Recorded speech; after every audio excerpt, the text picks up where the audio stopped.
Dark Satellite Media. Happy, happy Halloween, Halloween, Halloween. Happy, happy Halloween, silver shamrock. Happy, happy Halloween, Halloween, Halloween. Happy, happy Halloween, silver shamrock. It's almost time, kids. The clock is ticking. Be in front of your TV sets for the Horror-thon. And remember the big giveaway at 9. Don't miss it. And don't forget to wear your masks. The clock is ticking. It's almost time.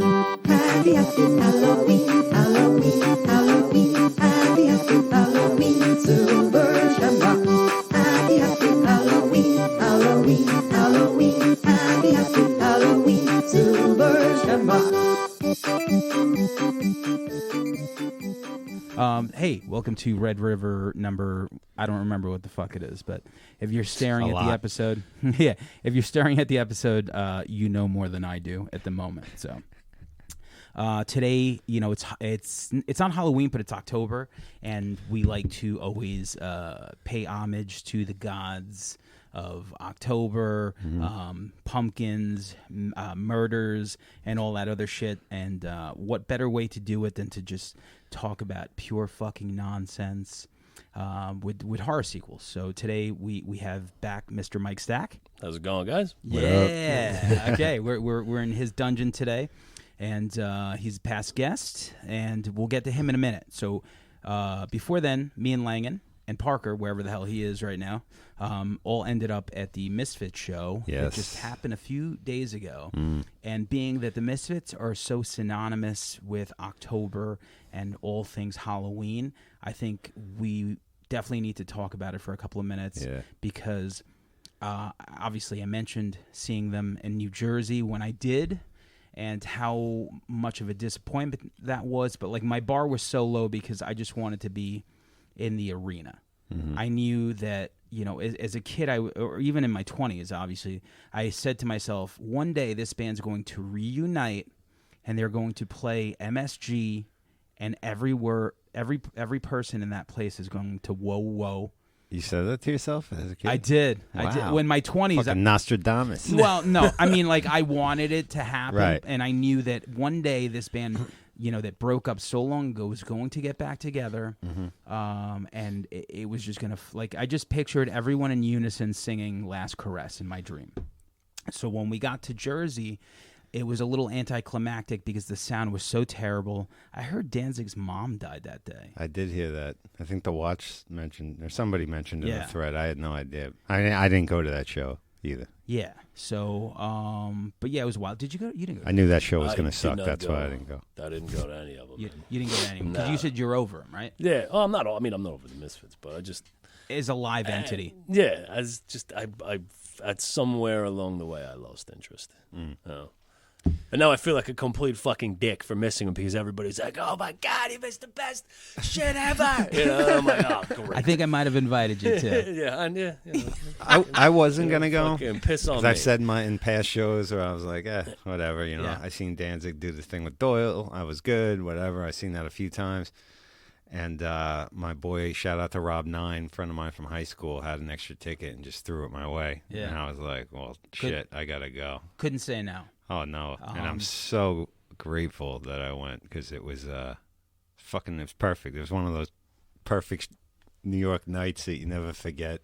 The crowd was part of the show, too, singing along. Everyone, like, so the Damned played, and I'm not even a big Damned fan, but I thought they did so good. Yeah, they sounded great. They sounded like flawless. Yep.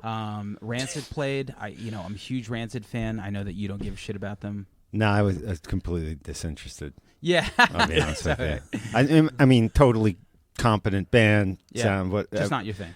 I just wasn't really fucking with punk when they came out, so Yeah. it never got in my wheelhouse. You're Yeah. a little younger than me. Yeah. You know what I mean? Yeah, for sure. So I Yeah. felt like punk was a young man's game. So I was like, all right, I'm not accepting any new bands into the catalog. But they were good, though. If you were a Rancid fan, I'm sure they didn't, you know. Well, they were a little loose for my liking. But Oh, other than that, yeah, for sure. But their songs are so good that they could play. I don't know. It just doesn't matter because their songs are that good. And they played a live set. So, sometimes a live set just goes, a little sloppy sometimes. But then the Misfits came, and I remember telling my girlfriend who came with me to the show, because I remember Jersey, and I knew this was supposedly their last show, and I'm like, you know what? I'm like, this is like watching a boxer take their last fight. Like, you're like, he might get knocked out. Right. He might get stomped out. You know, he might get, it might be a first-round TKO. Right. You know, he might get knocked out into a coma. But at the very least, you're here, and you're like, you know what? I'm going to watch the Misfits' last show, and this band has meant the world to me. And so when they came out, like by the third or fourth song, I turned to Ron Grimaldi, who was with me, and I was like, fuck. I'm like, they're kind of on fire right now. And he's like, yes. And we just, like, every song, like everything. Like, and from I Turned Into a Martian to Skulls to fucking just everything, and the crowd was wild. The crowd was into every word, man. Yeah. And I was saying to you before, like, I've seen Danzig fucking a million times, you know, in one shape or form, but he was happy as hell. I've never seen that guy smile so much. He was totally enjoying himself. Like not even and on TV. He was loving it. He was loving it. Playing the Garden with this punk band that It who would have has to thought, be, you know? because not even Danzig. I don't think Danzig could sell out MSG No. ever, even in Not the the Mother height. days. Not even in the Mother Not days. even in he the was Mother an opener. days. Yeah, Yeah. for sure. So Played some big shows, but not as you're not carrying all the weight himself on his own name. No. no. And it was great. It was just one of those things, and you know, they had the Pumpkins, and it just felt great. It was in October, and I don't know. It was just the ultimate cherry on top of that. Has Eddie Trunk made a statement about? Yo, he did they sell the Garden out Yes. because of their T-shirt? Well, here's the thing. This is what he says, because he's so fucking lost when it comes. This is a new statement. This yeah, isn't. I was okay. listening to it today. Oh, great. Because he was saying that he's like, you know, when a band doesn't play that much, is like, you know, I guess people give a shit, and that's how a band like the Misfits is able to fucking do whatever they do, and he can't wrap his fat head around it. No. You know, like to him, Like, yo, could UFO do that right now, motherfucker? I don't think so. yeah, he's wondering why YNT is not selling out to Garden. So The winery dogs. the one. He's like, that should have been you, Richie Kotzen. Fuck that guy. But anyway, so we'll move on. Yeah. I wanted to talk about horror movies, and I figured let's do brackets. So usually in the group we do brackets for whatever movie's coming up for Bolton Center, and I thought to myself, okay, instead of picking our favorite horror movies or like something distinct, I just thought it would be cool to focus on sequels, because I don't think we've ever really focused on sequels. No. And it just eliminates like the heavy duty big four movies that will always be, you know, it'll There's a always lot be, of obvious choices. it'll be like The Thing versus Halloween versus fucking whatever the fuck.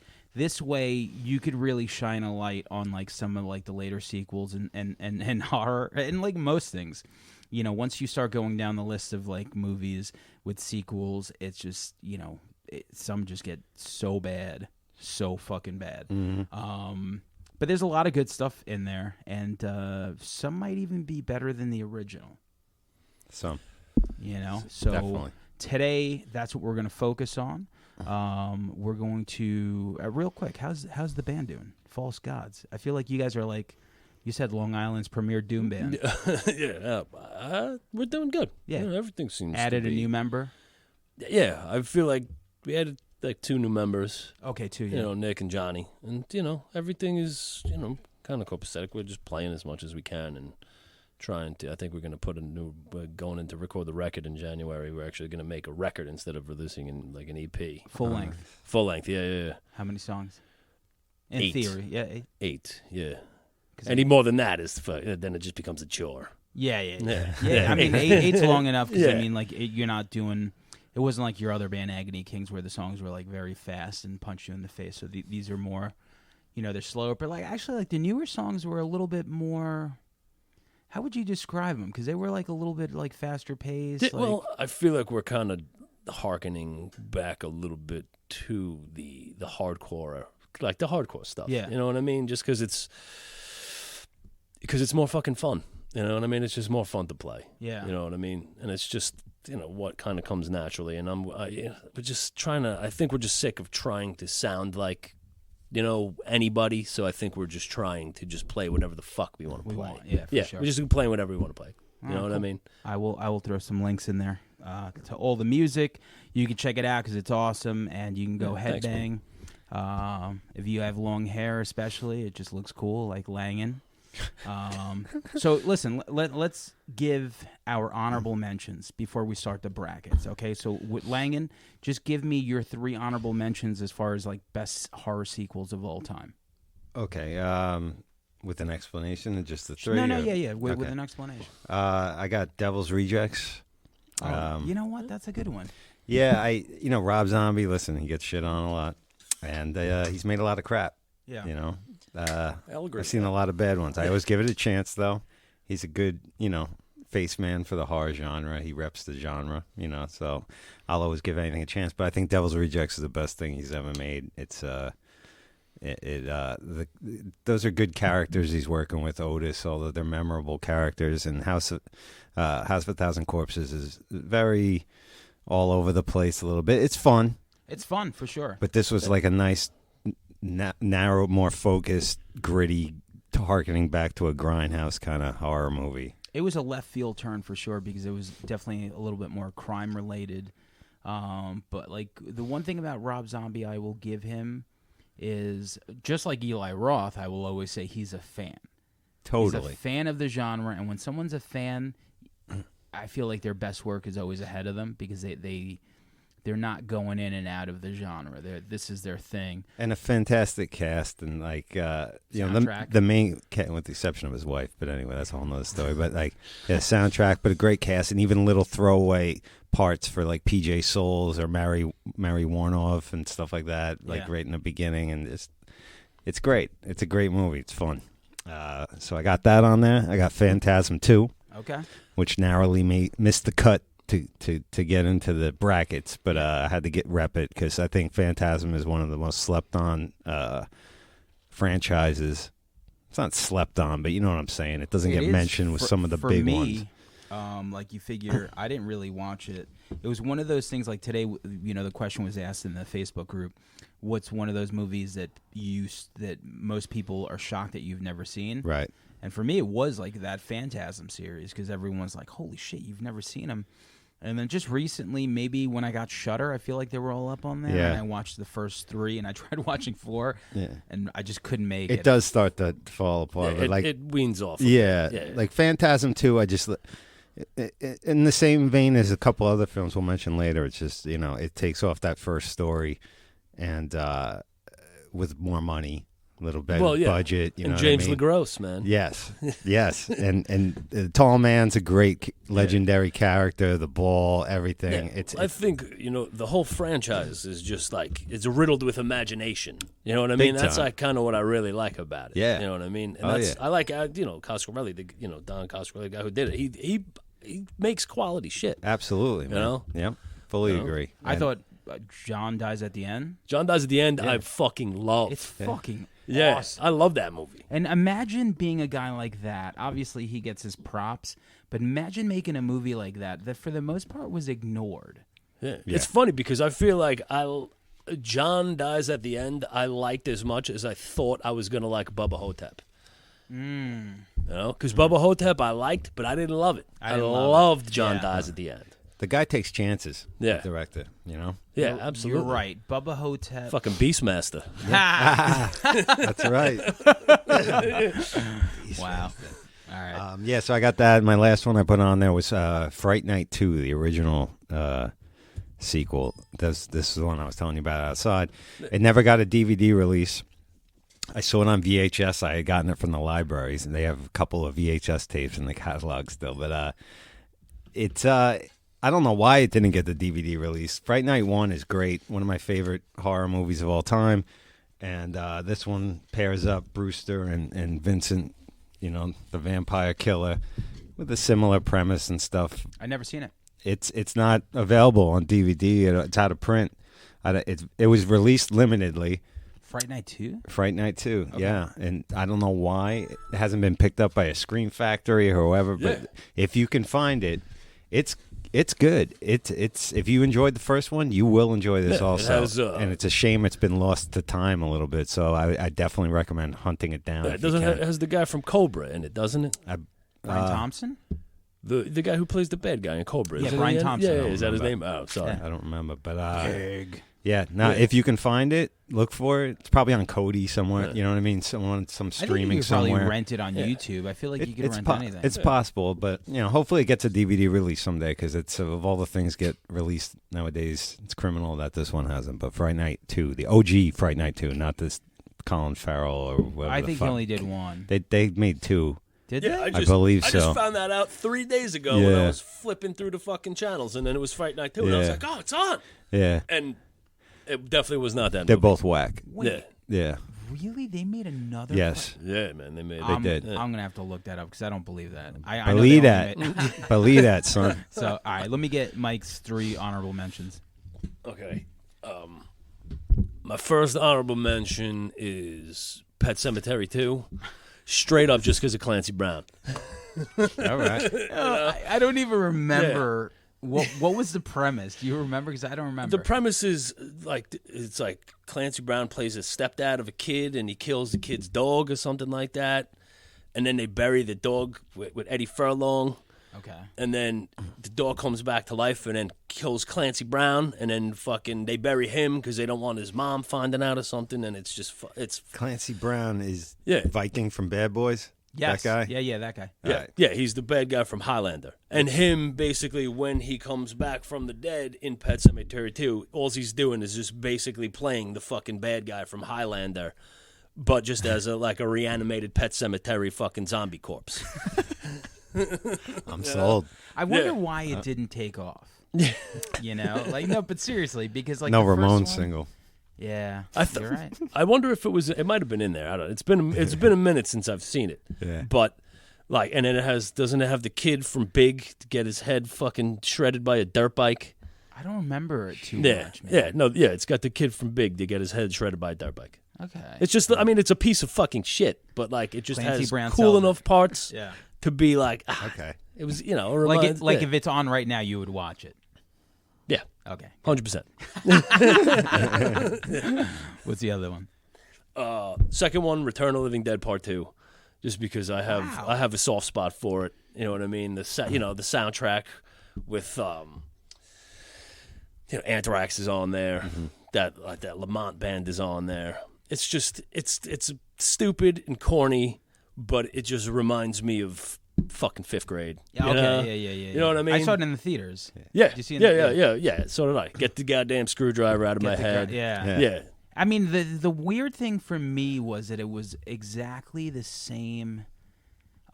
It was the same movie. Yeah, with the same Yeah. fucking Yeah. the same actors basically. Yeah, it was you the know, same- playing the same roles. Except, yeah, for real. Like, I But they don't- might have just shot it right after they were done with the first one, same day. I don't even remember, but I got stuff to say because it ties into my honorables. But so I'll let you do your number 3. Okay, my number 3. Actually, I haven't seen it in a while, but I remember when I saw it. The remake, The Hills Have Eyes 2. The remake, actually, and I remember Okay. just liking it because of how fucking mean spirited it was. Totally. You know, there's serious, monstrous shit that happens to some people Yeah. in that movie. But when I saw it, I was like, this is a fucking sinister ass fucking movie right here. 1 and man. 2 were That was a great good remakes. relaunch. Yeah. Because the original Hills Have Eyes Yeah. 2 sequel. Oh, the Remember original that? with the one with the dog. Bikers. Yeah. The dog had flashbacks. Yeah, the dog. had the Flashback flashbacks. scenes? Yeah. That shit is Yeah, fucking... so the remake, Yo, for the real. remake See it. sequel of the sequel blows the original sequel away. 100%. Yeah, because 100%. the original sequel is up on on Shudder, and I always scroll past. Yo, it 'cause watch that shit. I never saw Yeah, it. they'll be zooming in on the dog, and the wavy things will go across the screen. The dog's thinking back because the dog lost his other dog friend, right? So he's thinking back about it. Yo, I'm telling you, Yeah, it's nonsense. you're not gonna make it through a lot, Yeah. but just watch it. Just watch. Is Michael Berryman in that one? I think so. Michael Berryman is. I think he had is in the to. second one. Yeah, of course. Yeah. He's the main attraction. I don't think he has a flashback. He is the main attraction. Yeah, it's All right, bad. so Yes. All right, my 3 is number 1 is Wolf Creek 2. Okay. The first Wolf Creek was so interesting because it wanted you to feel like it was real. And I thought it was one of those movies where not a lot of killing happened, but it was just presented as like backpack murders. But it was like backpack murders that were happening in Australia at the time. And so they tell the story. And so by the end of 1, you see the lone survivor in 1, but he's in court. And then at the end, they kind of make it seem like maybe he was the killer and he made up this guy, you know. And I was like, wow, that's an interesting ending. And it was very realistic. Number 2, I think they realized that they were just going to go full on fucking balls to the wall, campy murder. So the main character, you know, like, which is the villain, he kicks it up a notch, and it's all over the streaming sites. I remember watching it and, like, you know, like heads getting blown off, people getting hacked, dicks. Nice. It was just fucking. It was just fucking over the top violent. Yeah. It was actually so successful that they made a movie. A TV show. So it was like a 6-part series. I forgot on what channel. The show sucked, of course. Yeah. But the guy, the main villain was part of the show. But it was just that much more successful. And man, what a fucking sequel! Yeah. It's a standalone too. You can just watch it because it just doesn't really have much to do with the first one. Number 2, my second pick would be Dead Snow 2. So this is a sequel to a foreign flick that was like Nazi zombies, and once again, like, it did okay. Yeah. I watched it on the streaming sites, and somehow it did well enough to get an American sequel. So when you watch it, they're in a foreign land, but everyone's talking English, and some of them might have, like, whatever the Norwegian accents. But it was, man, how do you describe this movie? It was like one of the best zombie movies I've ever seen in my life. It was just. They made 3 of those, right? No, they only made 2. Okay. They only made 2. This one's called Red vs. Dead. Right. And it was just outrageous, and the budget looked great. The special effects, like, they put a lot of money into this. This was not like a hole-in-the-wall production. Yeah. So that's my second. And then the third one is a movie that later in life I really became in love with. And once I started following Brian Usna, his work, the guy that made The Dentist, I think he was one of the producers, or he did something in Reanimator. He did Bride of Reanimator. Okay, Bride. Yeah. But he worked on a lot of other fucking movies, and this is Night of the Living Dead 3. As a kid, 1 was untouchable. And then I saw 2 in the theater, and I loved it because it just had this, like, comedic, even more than the first one. But as I got older, the second one got a little harder to watch. It ages hard. Yeah. It ages hard. But still enjoy it. Then I was like, I remember being a kid, and this was like the 90s. So it was around the time that, it was straight-to-video stuff. Is this the Rave to the Grave one? No. This is with the girl. The guy. Right. So the guy from, like, I don't know, one of those MTV shows. Dan Cortez? Yeah. No, Eric Nies. Okay. But this guy was on the grind. So back then, straight-to-video was like the kiss of death. So that's where, like, franchises went to go die. And I remember watching it and thinking, like, I just couldn't comprehend. I didn't care. I was like, where are the zombies? Where are them? And it just didn't feel right to me. But as I got older, I would rewatch it, and the fucking special effects, the practical effects, like, man, Return of the Living Dead 3 is amazing. Like, if you haven't seen it in a while, go watch it. I haven't. And sit fucking through it, because it's just, the effects are so good. They're so over the top. By the time you get to the end, it's unreal. Okay. Unreal, the shit that they do in this movie. Just, like, practical effects out the ass. So, nice. Yeah, let me quick shout out, because I thought of one in the car ride over here, and I was like, damn, I can't fucking remember what it was, but I'll be pissed when I drive home. And Bava's Demons 2. Oh yeah. Oh yeah, man. Completely forgot. sure. To put that on my list, but I'd be pissed if I Yeah. forgot to mention it because I love that I series. thought that was great. Yeah. Like and both of them. Actually, no. I think only Demon Ones is on Shudder. Shudder has a lot of good stuff, and then there's a movie actually that they added. No, I called- think Demons 2 might be on Shudder because I just watched it like Great soundtrack on that. a month and a half ago or something like Okay. that. Yeah. Did you watch Wax Mask? I never heard of that. No, but I saw it and it was like, I wonder what that is. And then I like looked and I was like, oh, this looks interesting. And then I just Yeah, the ate trailer looked spaghetti or something. Yeah, it is an Italian film, so maybe that was one of the side effects. Inspiration. One of the side effects. So, all right, so let's do the brackets. So Word. we picked 16 movies randomly, and I also gave the 16 movies to Mark Schoenbach, Sadistic Art Design, That's it. and Dan Tur from Inked Up Merch. So they gave me there were 8 winners. The first match is going to be 2 of my favorites, of course, Halloween 2 versus Maniac Cop 2. Okay? All right. So what would you pick and why? Of those two? Yeah. No, I don't need to say how awesome I think they both are, but I got to pick Halloween 2 in that case. Halloween 2 is just Maniac Cop is great, a lot of fun. Maniac Cop 2 rather, but Halloween 2 is just a better sequel, a better film on its own. If I got to compare the two, Both have Leo Rossi. true that. True that. Amazing Grace. Is that why can you sit on my pit them face. against each other? Yeah. That's the tie-in. Rossi on Rossi? Yeah, Rossi on Rossi action. Who, coincidentally, aside from being in the Relentless movies with Judd Nelson, he actually wrote the Gotti movie that Travolta's in. He did he really? Yeah. That's a bad movie. But But still, like, the guy's getting work. Like, no, he's working. He was the main rapist and the accused, right? That guy? Is that the guy we're talking about? Probably. That sounds about right. The Jodie Foster Yeah. movie back in the day. But that guy works. You see his face everywhere. But If not, we're sorry for accusing you of film rape. yeah, I'm going Halloween 2 in that case. You going Halloween 2, Mike?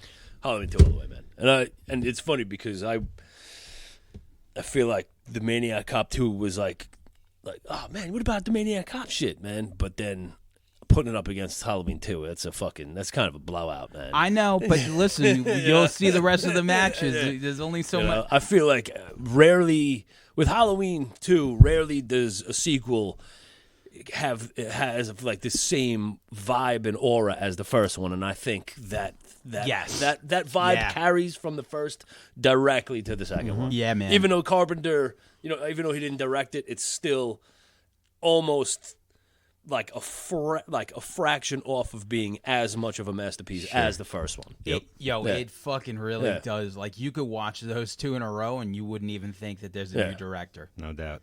Completely. So you're going to go Halloween. Man, okay, so... All right, I'm going to go Halloween 2, but I really want to say Maniac Cop 2 is so much better than the first one. Like, completely. Yeah. The first one's good, but it's not, like, great.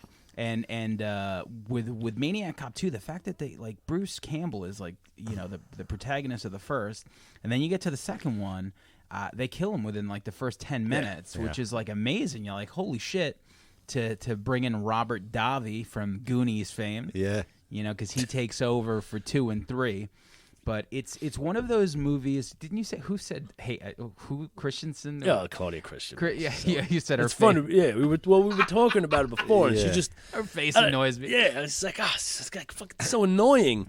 and he was telling me that there was like some weird underground, like an under the radar thing in the She movie. had a miscarriage while she Yeah. was shooting the movie. Really? Yeah, and they lost Where'd you read that?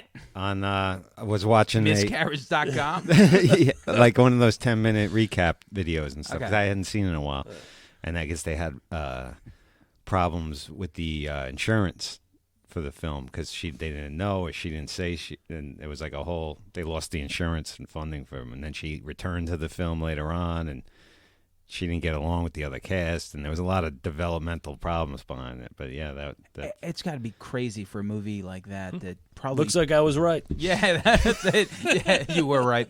I remember going to see Maniac Cop over at Nighthawk, or maybe it was Maniac, and William Lustig was doing a Q&A after the movie, and I I asked him what his favorite movie was, and he said that he made.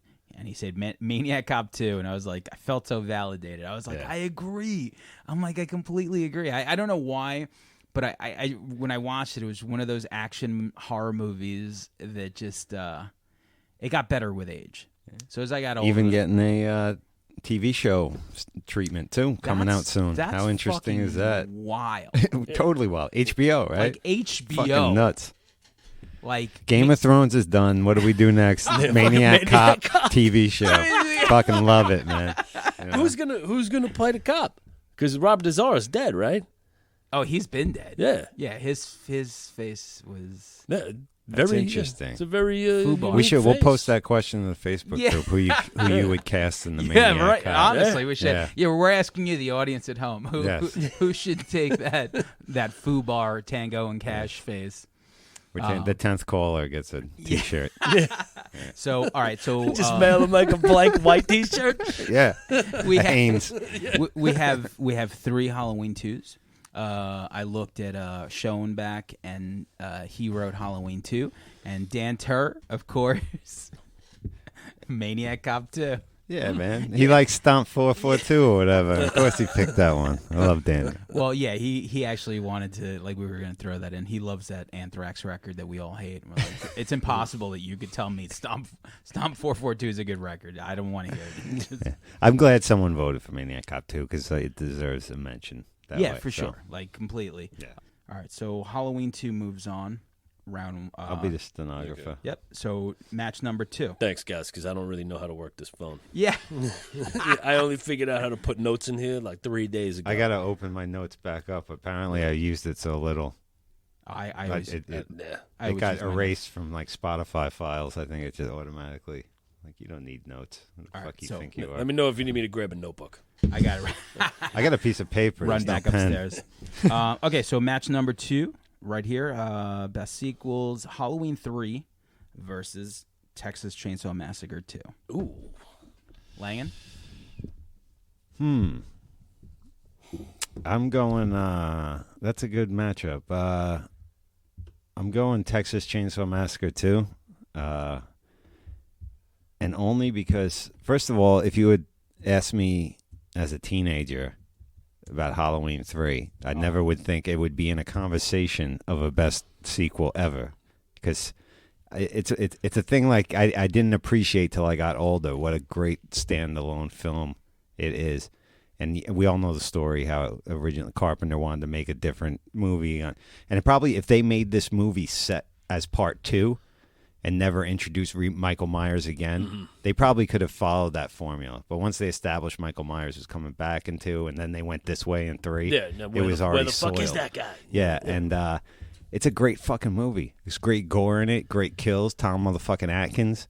But I'm going Texas Chainsaw Massacre 2 just because I watched it so many more times as a kid. And despite like the Three Stooges kind of shit at the end and comedy, Dennis Hopper's batshit crazy in it. Bill Moseley creates one of the greatest fucking characters at Chop Top ever, and I adore that movie. Plus, Skinny Puppy sampled it a few times too. That helped with it. But plus, we're named after the radio station. There's that too. Red River. Is that what that is? I didn't know the whole time. But eking out by a nose. Texas Chainsaw Massacre 2. Okay. Yeah, this is a tough matchup for sure. So, Mike, what do you think? This is a harder matchup than the last one. And Texas Chainsaw 2 I fucking love, but I'm going to have to go Halloween 3 just because I think it wrote the fucking single catchiest fucking commercial jingle that I've ever heard in my entire fucking life. That fucking Silver Shamrock song is Silver Shamrock going to be embedded in my head until my fucking dying breath. How many days till Halloween? Fucking 8. Oh, okay. Yeah. Yeah. All right. So we got 1-1, and for me, How did that? I gotta interrupt this. How did that company like plan on making so much money and stuff? Besides the killing all those people, but like they only made 3 masks. That was their business no plan. idea. We're only going to make 3. So- They are cool masks, though. yeah, why would you kill your customer too? You know, like Yeah, what the fuck? You only selling those things once, man. That's it. That's it. Yeah, Like, yeah. we're not buying Yeah, you that well, next it's year. That like, killed a yeah. whole bunch of kids, remember? I don't really get that. So, shout out to Mickey Rooney though. Later in life, in Silent Night, Deadly Night. What was that? 5? The toy maker. He carried that dream alive. Wow, this is a tough one. So, all right, like you said, Halloween 3 for me. As a kid, I was just, I'm like, I don't get it. I'm like, this is, where the fuck, like, I was that kid. I was that angry kid that was just like, where? You weren't alone, man. I think so, too. And Nobody was liking this movie back in the day. I'll tell you. I disagree. Yeah? I myself liked it when it came out. Yeah? I never harbored any animosity towards it. I loved it when I was a fucking kid. It was brutal. From the box cover Yeah. to just the fucking scene with the pops off the fucking guy's head. I was like, this Okay. fucking movie's great. It was The brutal. soundtrack. Great poster, too. Yeah, I love the and poster. especially that fucking, the scene with the snakes and the cockroaches flying at the kid's fucking head. That shit is great. Yeah, I was like, this is nuts. I guess I wasn't as mature. Yeah, sure me as you neither. were. I really wasn't. I was just How like, is that? That has nothing to do with maturity. No, yeah, it does. I was like, no Michael Myers, fuck you. You were able to accept life on life's terms. I equated like with my acceptance of the Metallica Black album. I was like, fucking, fuck that. You know what I mean? So later on in life, you went back and listened to what, Sad but True? And went No, like, I this- still don't like that. record. Yeah. You know what it was like? It's like Halloween 3 is like jazz music. Like my ears weren't ready for it. Back just- in the yeah, you day, I weren't, was only yeah. listening to metal, and then one day Coltrane made sense to me. Yeah. You know what I'm saying? Yeah, me too. That's what it was. Like I went back, and it's funny enough. Like Mike, one day asked me before my birthday. He asked me the most random question, and I think it was via text. You were like, "Yo, do you like Halloween 3?" I was like, yeah, I guess, yeah. Like as a kid, no, but as an adult, yes. So he's like, all right, and didn't say anything. And then he shows, Testing your metal. but no, he Fucking shows radio silence. He shows up.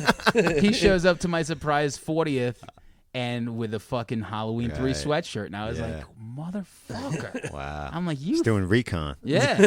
Nice. He's lucky he don't have a pussy, because after You a would gift, tap that. after a gift like that, I had to.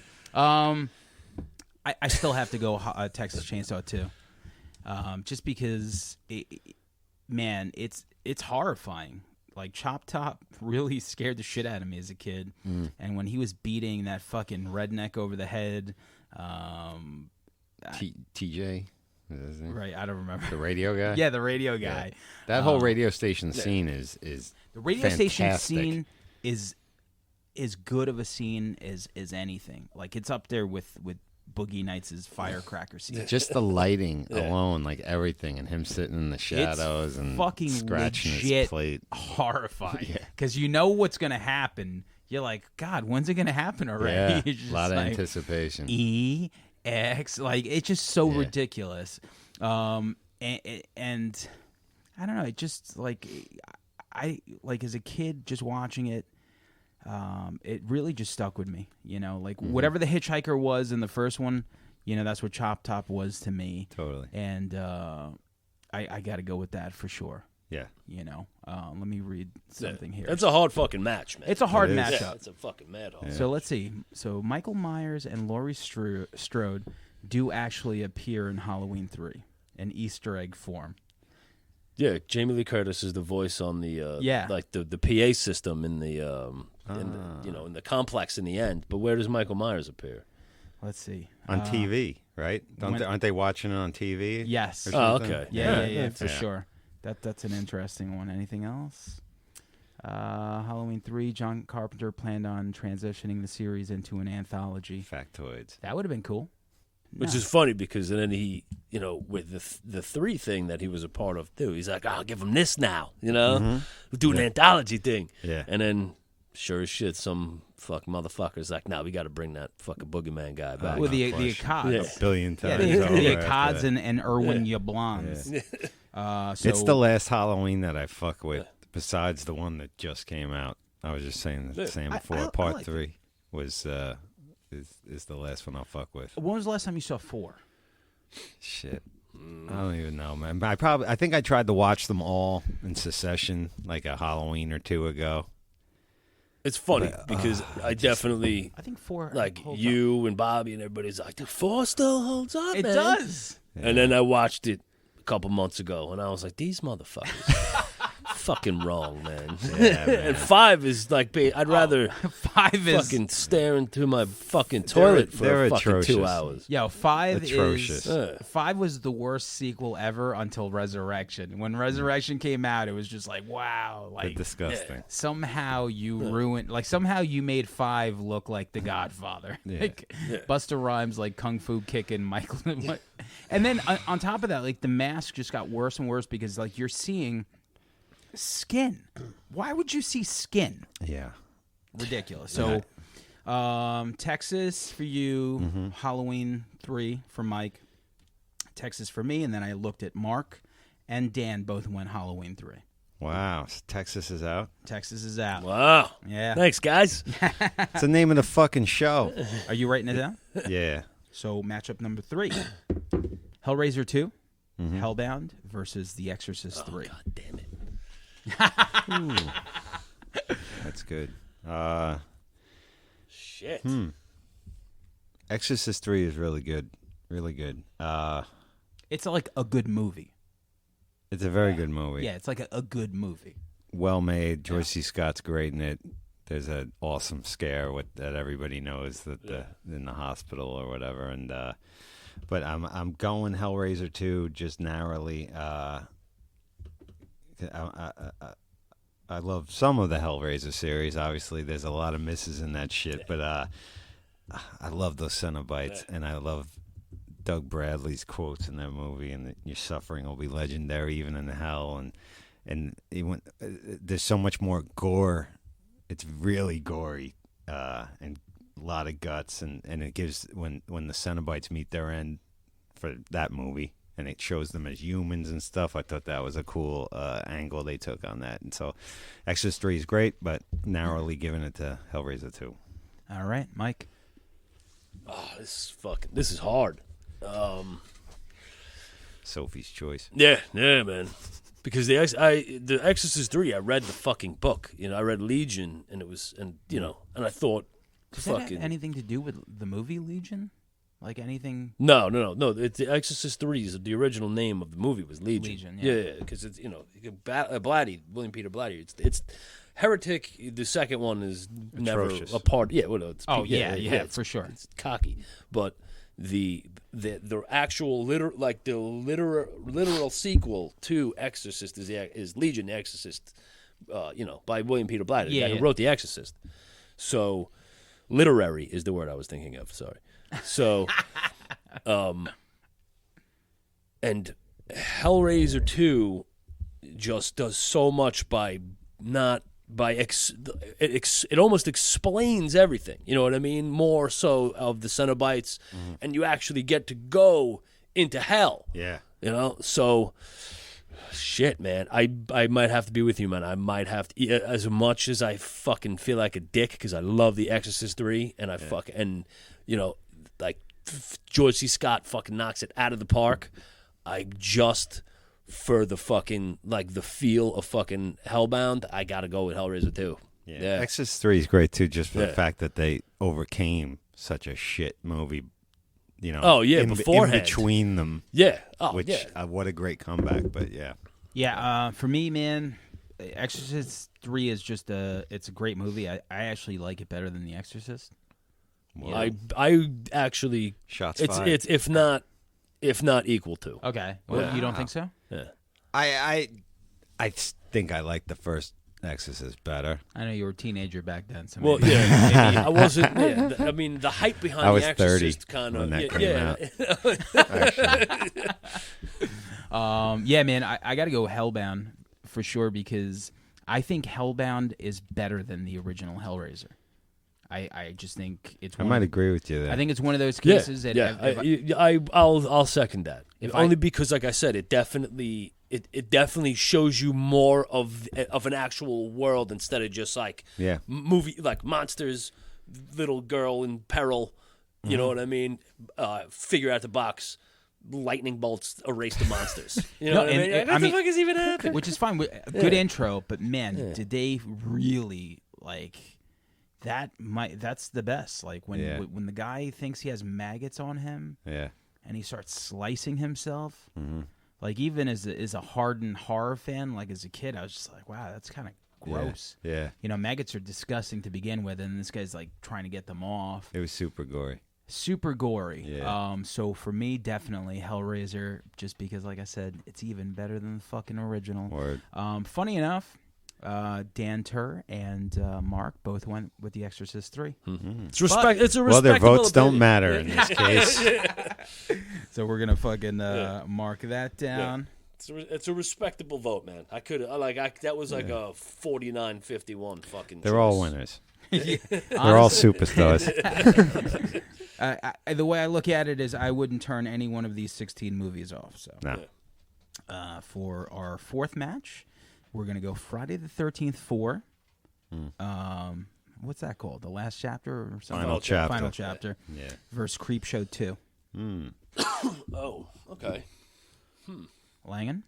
That's a good one. I'm going to go Friday the 13th for Final Chapter. It's my favorite of the Friday the 13th films. Great cast. Judy Aronson, Crispin Glover, a young Corey Feldman. It's... I don't know what it was about that made it. There's great kills in it. There's all kinds of...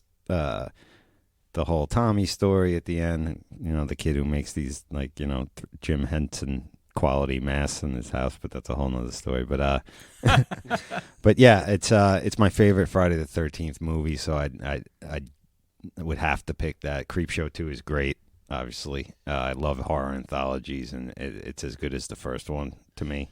But if Friday the 13th 4 is my favorite in that canon, I would have to pick that over Creepshow 2. Do you think Creepshow 2 is better than Creepshow 1? You know, I might say that, yeah. Huh. But it's a toss up though. It really is a toss up. I think they're both equally excellent. It didn't miss a beat for me. No, for sure, definitely. But yeah, if that's my favorite Friday the 13th movie, I gotta pick that. I don't know what to pick right now, but go ahead, Mike.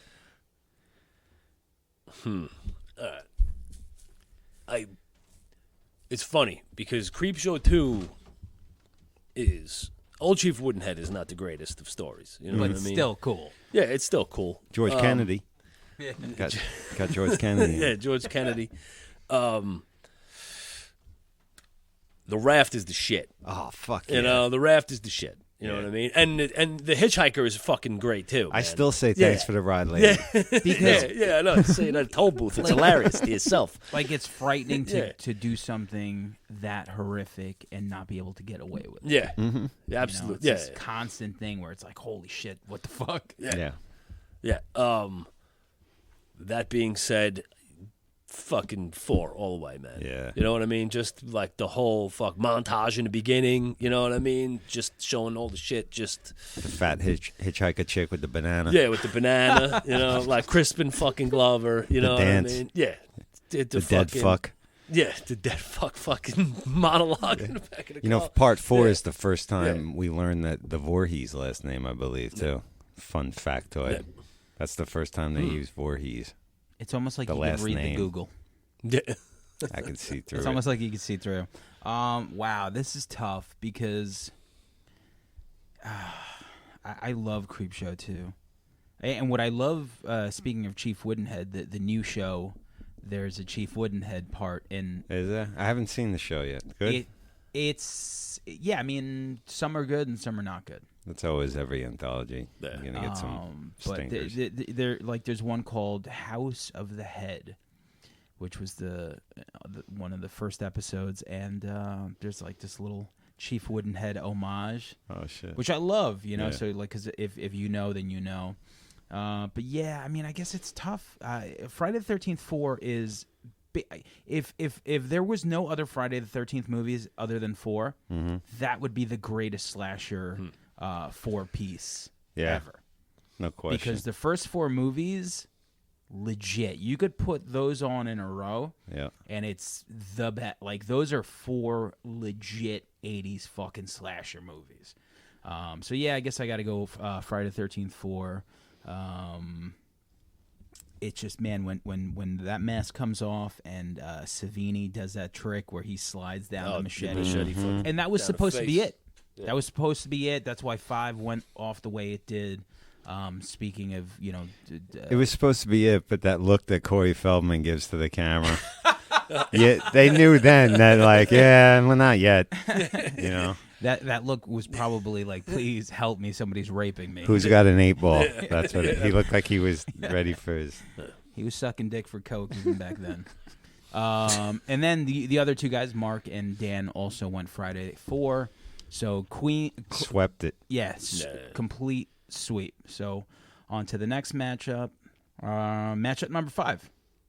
We're going to go back to Friday the 13th 6 versus Final Destination 2. Jason lives. I'm up. Final Destination 2, hadn't seen that in a while. I had to go through a YouTube clip just to refresh my memory, because a couple of these it's been a while. And man, and shout out to that fucking the highway scene. No, log shit is fucking. I get damn. nervous behind motherfucking trucks, so logs in them. Oh, now. you ain't the only one, man. And most of it, with the exception of those logs, was like real fucking stunts and action, and not just CGI. The logs were CGI because they couldn't get the bounce on them right. They tried it, but I mean, God, what a fucking amazing action horror sequence, and so much creativity in that series. Just even if between the deaths is boring, the deaths are so creative. You're waiting. Yeah. I remember watching. So going to talk about that real quick. We were at the Velvet Lounge, and it was a Halloween night, and this guy who used to DJ there had on like a screen in the back, and he was playing death scenes the whole night, which great idea. I thought this series was one of these. I thought, there was a certain time when these things came out where I'm like, oh, fuck all this teenage bullshit that's coming out. It's just, it wasn't for we weren't me. Teenagers anymore. Yeah, I was just like, I can't get, fuck, we were old men. I Still Know What You Did and fucking Valentine and all this other shit. Real. And then I looked up during that sequence of the beginning of part 2, and I was like, what the fuck is this? Yeah. Like, the first 4 minutes, I was just like, yo, what movie is this? And someone was like, Final Destination 2. And at that moment, I was like, oh, shit. I was like, I ignore this one and the last one. I'm like, maybe I should watch it. Blew me away. Yeah. And I think, to me, out of all of them, 2 is my favorite. But But I'm giving Jason Lives the nod here, though, from his coming back from the grave like fucking Frankenstein with a lightning bolt. Zombie Jason. Yeah, Zombie Jason gives him that supernatural fucking thing. It's a Friday. It gets the nod from me. It's part of the Friday the 13th canon that I grew up with and stuff. Even though no nudity. Horseshack. Which is a drawback for a... Wasn't Horseshack one of the people that woke him up? Yeah, him and fucking Tom Matthews. Yeah, Tom Matthews. Return of the Living Dead. Yeah. Yes, yeah. But I'm giving Jason Lives the nod here. Yeah, I mean, Man Behind the Mask too, when Alice Cooper was making whack shit. Kane Roberts. I always got to drop his name. Yo, it's funny? So we talked to Michael Alago on If I Rule the World, and he just helped make the new Kane Roberts record. Oh. I totally forgot about that name, and he just brought it up on that show. It's funny that you...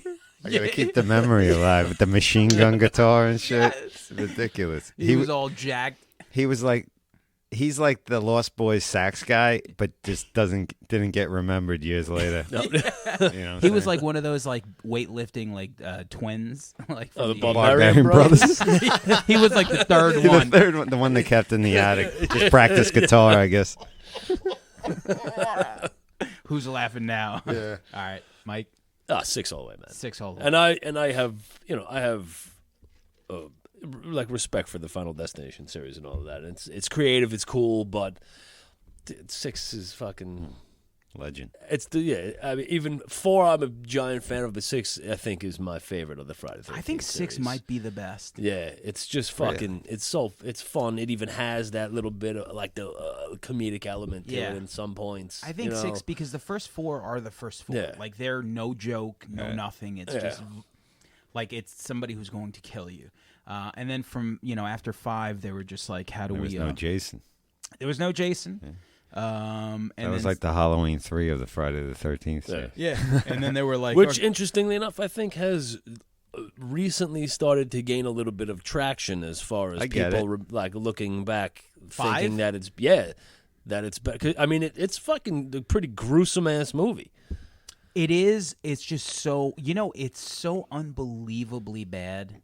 Like every character, like the guys, like remember the guys whose car break down, and he's just like rat-tat-tooey. Your ass. Like what the fuck is going on? He's like, I'm gonna kick your fucking ass if you don't rat-tat-too. Right? Like I don't know what the fuck.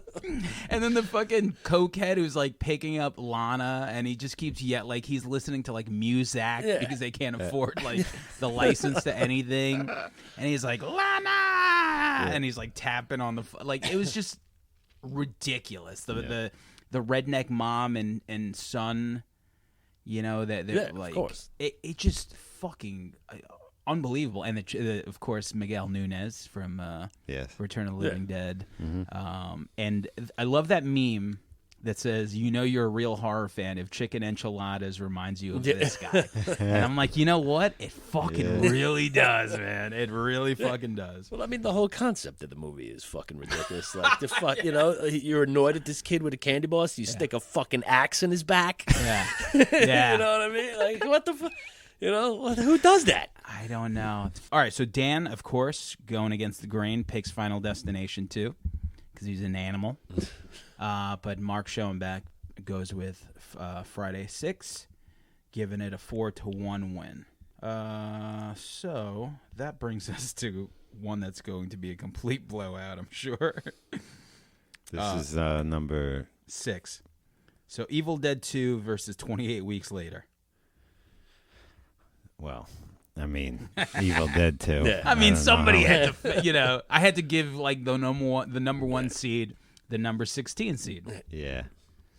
Yeah, that's, I mean, I have so much to say about it. I'll probably speak on it longer because there's not much comparison. 28 Weeks Later, fine film, good film. Not a fan of the running zombie thing. I know people say it's a virus, not a zombie, yada, yada, yada. But that was... You look like you got smoke with those people. You want to elaborate a little bit? Like, a little angry with those people. I like slow zombies, man. I just... You're a laid-back purist. guy. It's just, if they're fast and they're running, which first of all makes no sense because they're going to start to deteriorate. They're dead over time. They're not going to get faster. But anyway. Where do zombies like? And the terror is just the numbers of it. Yeah. Because if they running, you don't got a fucking chance, You don't have a Because chance. there's like thousands and millions of them all over the place. You're fucked. There's no escape. So Especially- having them slow is your only. Yeah. Okay, how do I get out of this situation? But that being said, I came to appreciate a couple of these films. 28 Weeks Later is a good film, really sure. good film, and a good series. But Evil Dead, man, Evil Dead 2. Come on, Yeah. Mike, tough Definitely, choice. 28 Weeks Later has some fucking like that part when they're when they're all looking through the fucking sniper rifles trying to fucking figure out who's a zombie and then they're just like fuck it and they just start shooting everybody. That shit is uncomfortable to watch. Uncomfortable. It felt Yeah. very real. Yeah, you're like that. Yeah, exactly. You're like fucking. If I was in that predicament, I would just be like, fuck. Yeah, I'd probably do the same fucking thing. and that guy's Allegedly. escape. Allegedly. I don't need anyone But no. But, subpoenaing this episode. But I'm just saying, like, I could understand the panic behind the situation.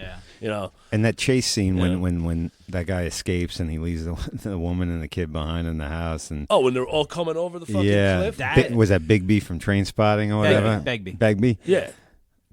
When he throws That was mug. amazing. Yeah, that man. part is fun. Yeah, Yeah. It's fucking. It's a really well made film. It's fucking great. But I mean, you can't. Who's fucking with Evil Dead 2? You know what I mean? It's gonna be a tough one to beat right now. If it's a final, if it's like a basketball tournament, March Madness, somebody's drawing Duke. Yeah, You know what I'm yeah. That's what I said. You had the Or whoever's good right now. I don't fucking watch basketball. You had the number 1 seed versus 16, but yeah, the opening to 28 weeks later was ridiculous. Very tense. You weren't expecting that. It had a lot of like really good scenes in it, like when he decides to kiss his wife that he leaves behind. Then he goes into a rage and like fucking shoves his thumbs into her eyeball sockets. Yeah, well, and I feel like that therein lies the definitive defeat of that movie, is that it has really, really good scenes, but it's not that great of a movie. You know, like once there's fucking kids involved, everything's ruined. I kind of agree with that. Like anytime, like when I was watching The Walking Dead, and like that, you know, the character, you know, Rick had a little. I'm like, you're gonna introduce a baby to this show, and like it's just gonna be fucking like everyone's gonna be trying to like protect the baby. You know, it ruins everything for sure. Yeah, Evil Dead 2 is just, you can't really beat that. No. Dan and Terra Mark picked 20 he weeks picked later. Stop 442. He picked the movie with John Bush in it. Yeah, so Evil Dead 2, definitely Queen. Yeah. I went to go see Queen Suite. Okay, so this is the next one, number 7. All right, so let's do Nightmare on Elm Street 3, Dream Warriors versus Alien 3. All right, that's easy for me. I'm Nightmare on Elm Street 3, just for docking alone. Just for docking alone. Just for docking alone. George Lynch's Mr. Scary Guitar.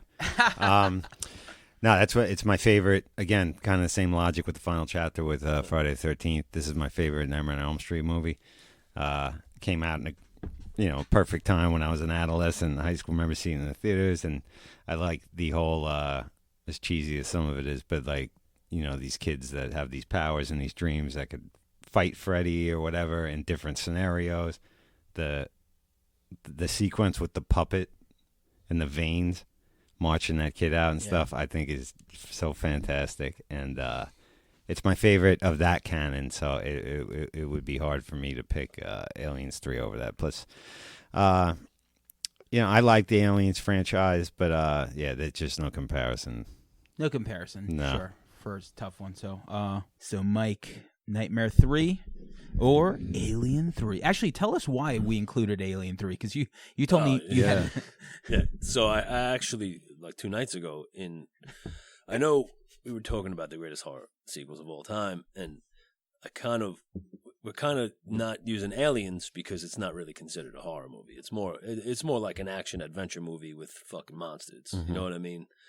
So I guess I was subconsciously just thinking that, you know, obviously Alien is a great movie, and so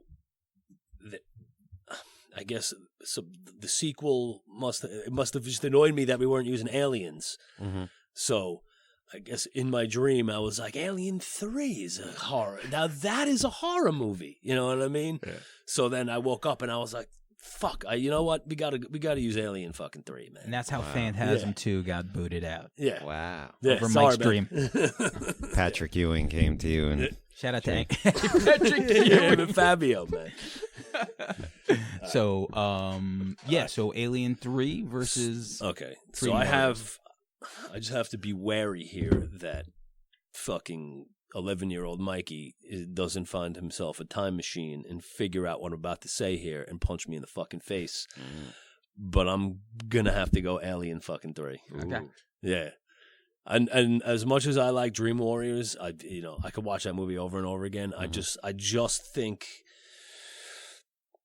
some of the chances they took with Alien 3, killing off Newt, killing off Hicks, like having basically no weapons, coming from basically a fucking action adventure space marine movie to go where they have no basic weapons at all on this planet, where even, and we were talking about before, where she has, like, it almost seems like she's going to have a love interest in the movie, and then all of a sudden this fucking head gets fucking caved in by the fucking alien. I respect it so much as a movie and what they did that I just think that I'm going to take it horror-wise a little more over the slight bit of cartooniness of Dream Warriors. Although I love Dream Warriors with all of my heart. Yeah, I mean, listen, there's no losers here. Yeah, they're all winners. Yeah. It's just us. Yeah, just us for sitting here on a Wednesday. Yeah, but no, I think like you were saying, the point of view shots. That was a big. Nobody was doing shit like that at the time. Man. That was the selling point. Yeah, like just the directing. It's fucking. It's. And it's one of those movies that when it came out, it fucking pissed a lot of people off. And it took time for everybody's psyche to kind of gel and kind of get into it. And I think it's a fucking great horror movie, man. Mm-hmm. Yeah, it's a great movie. Yeah. I remember just watching the trailers. I was a big rock fan, so seeing Charles S. Dutton in the movie, I was like, all right. Huh, how about that? He was part of my Channel 5 Sunday night vibe. The point of view thing was just, I don't know, like in 92, that was like pretty cutting edge. You're like, holy shit. You're like, it's like I'm chasing these prisoners, like they land there. And for them to kill, those two main characters, like right out of the gate, you're like, I don't know, that's a big deal. Yeah, anything can happen. Like Newt, anything. Yeah, like you guys killed Newt. Newt, whatever. But Hicks, man, it's my fuck Dwayne, Dwayne T. Hicks, man. Come on. I still never recovered over Vasquez and fucking Bill Paxton guy. Yeah, this is definitely Gorman. like Sigourney all the way, you know what I mean? Because part 2 is real ensemble cast. You got to know, and this was like prison colony with all, everybody's got a shaved head, looks kind of uniform and stuff like that. It's all. Yeah, there was a lot of great elements in it, but I got to go Dream Warriors, just because it's my childhood. Like it's just for me. And it was a comeback too, because part 2 is so ridiculous.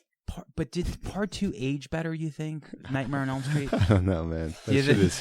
I like watching it in Depends on who you are, man. I like watching it in like a campy, funny, like watching Troll 2 or some shit kind of way. You know what they I mean? added them to Shudder, all of them. So I started. Yeah. I rewatched 2, and there's a documentary on him coming out. The movie's coming out. He already came out. So it's I forget what it was called, but it's a documentary on the kid who plays Jesse, and I guess his time on Nightmare on Elm Street 2. I got to look up the name, but it seems super interesting and kind of like, I guess he wasn't out at that time, so I guess like how maybe like the director treated him and all this other shit. Yeah, so, pretty interesting. But I think 1 and 3 are the gems of Nightmare on Elm Street. Definitely. 4 and 5, we recently watched, or within the last few years, we were at Parker's house, and those were the 2 movies we watched in a row, and they gel very well in a row. Mm-hmm. They're not terrible. No, I think pound for pound, they're watchable. They're definitely watchable. Yeah, and what happens for those movies is just being in a dream sequence, like you're allowed to do just wild shit. Sure. And that's where you get all that creativity. Like you said, like the vein thing, Welcome to Primetime, bitch. Yeah. All this other stuff. But yeah. Ozzy's in it, right? For a second. He is. Was it like a talk show or something? He's on the talk show where the girl gets her head smashed, and I think he's on the TV then. Yeah. And I like Fat Ozzy back then because you see what Kelly Osbourne looks like now. It's like the same Fat thing. Ozzy with the Midwestern housewife haircut from the 80s. Yeah, totally. Yeah. Like he looks like one of the fat chicks that had like those like roles in like Married with Children. The one that went in the shoe store? Yeah, the shoe store. Fat lady walks into a store today, and she yells, I'm a size 4. And he's like, 4 is what you yell when the shoe pops off. Fucking Al Bundy. So, once again, playing at home, Mark Schoenbach and Dan Tur both went with Nightmare on Elm Street 3 as well. So, we have 4 Elm Street and 1 with Mike for Alien 3. And it was about the dream, so yeah. I'm glad that got the vote in there. So can't forsake destiny, man. Now for the last match of the brackets, number 8, we're going Romero versus Romero. I I know I go sacrilegious on this one for sure, but it's just the way I feel. But it's it's Dawn of the Dead versus Day of the Dead. Langan. Great. Two of my favorite horror movies of all time. Probably both of them in the top 10. And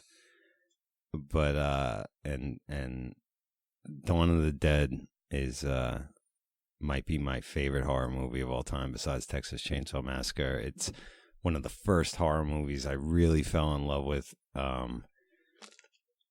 It's the whole the shot, not even getting into all the, the subtext of the materialism and all that shit, which I think everybody read into it later on. You know what I mean? But being trapped in the mall, well, first as a great place to rescue yourselves, but then the trappings of it and stuff like that. The whole with the extended, the 3-hour version and stuff with when Tom Savini's just going ape shit with the gore when the biker gangs come in there. The soundtrack, the song, I can't say enough about it. Might be one of my favorite horror movies of all time, and very important in my love of horror growing. It was really set it off for me. So it'd be hard for me to pick against it, even though Day of the Dead is fantastic. Completely different kind of feel, even more claustrophobic, and very dark, and great. But I gotta go Dawn of the Dead. You gotta go. Yeah, I mean you can't. That's a tough one. So yeah, no, I figured I was gonna. Yeah. With the explanation, if you were like Day of the Dead, I'd be like, holy shit, this guy's brazen out there. Yeah. I was setting the table slowly, Theater of the mind. It's this weird conflict in your mind here, which is like, which one is a better horror movie, or which one do you like more? Sure. Yeah. And that's where I'm at, because obviously Dawn of the Dead is a fucking masterpiece. But if right now somebody was to say, do you want to watch Dawn of the Dead or Day of the Dead? I might have to go Day of the Dead. Mm-hmm.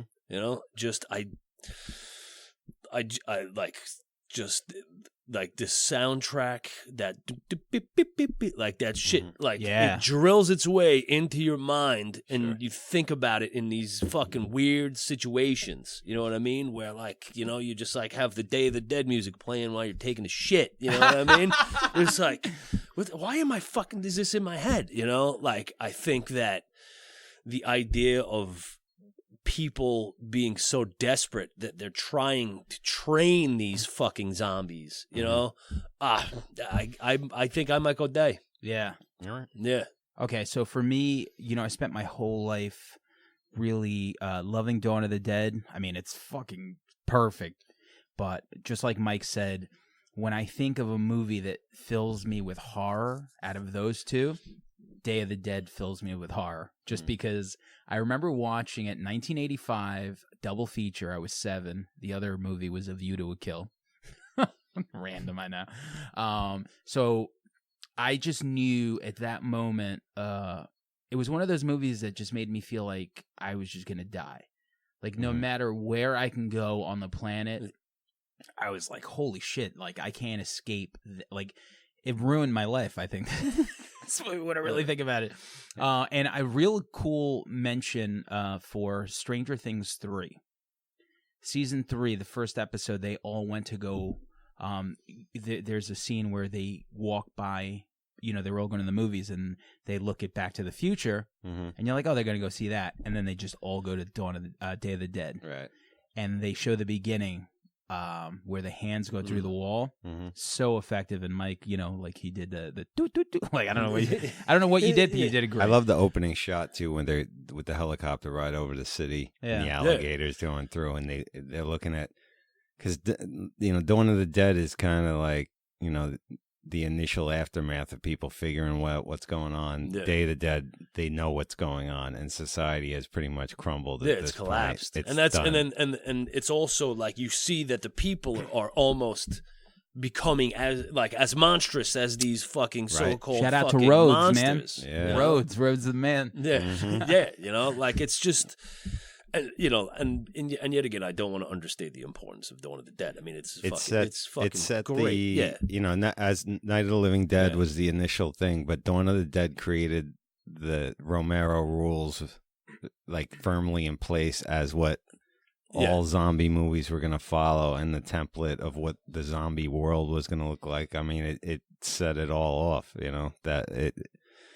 the fact that this guy, like, there's no, obviously there's no zombies creating these rules of headshots and this and that everybody just accepted as like a Bible for how they make fucking, this is how you kill a zombie. This is, Romero said it in this movie. And this is it. We're going to follow these rules, these unwritten rules of nonsense, but I just give it a nod in that. But there's, they're both fucking perfect films. Also, like, Day of the Dead... Like, Dawn of the Dead, they had camaraderie. They were like this team, and it was them against the world. Mm-hmm. Then you get to Day of the Dead, and like there's like dissension in there and tension. Not only are they fighting the zombies, but they're like all kind of like going nuts under there. Sure. Yeah. If you watch that with an adult mind and you watch all the characters involved, you're like, this isn't going to work. Yeah. You're like, this is never going to work. They're never going to be able to fucking live together here. A sausage party. Yeah. Let's be honest. Well, it's a lot of factions of society. And there you go. There's citizens in there. There's military in there. Yeah. There's the science community in there. And they're all got a different version of how to do things. And you lock those people in with each other and they will feed upon themselves. So it's... everybody trapped by their own righteousness. Yeah. Now we have Dan Tur, who comes in with Dawn of the Dead. Ooh, we got a tiebreaker here. We got a tie. Okay. And then Mark Schoenbeck came in with Day of the Dead. So that's Mark. 3-2. Wow, bro! I never would have expected. I thought I was going to be like the motherfucking underdog here. Mark is going to be pissed. Oh man, you guys are fucking crazy. Killing me. He's not listening. So that leads us to round 2. And Langan, what do we got over there? Actually, no, I already know in my head, right? It's Halloween 2 versus Halloween 3. We're going like in the order. Yeah. Okay, so round 2, match number 1.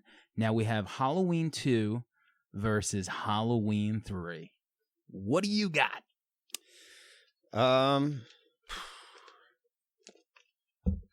I feel like I want to be like rebellious and pick 3, but it's hard to fuck with 2. It's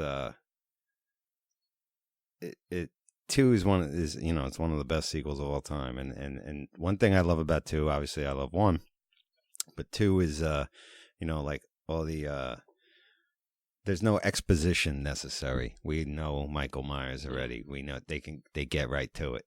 Yeah, if you didn't see the movie before this, you can fuck right off. There's a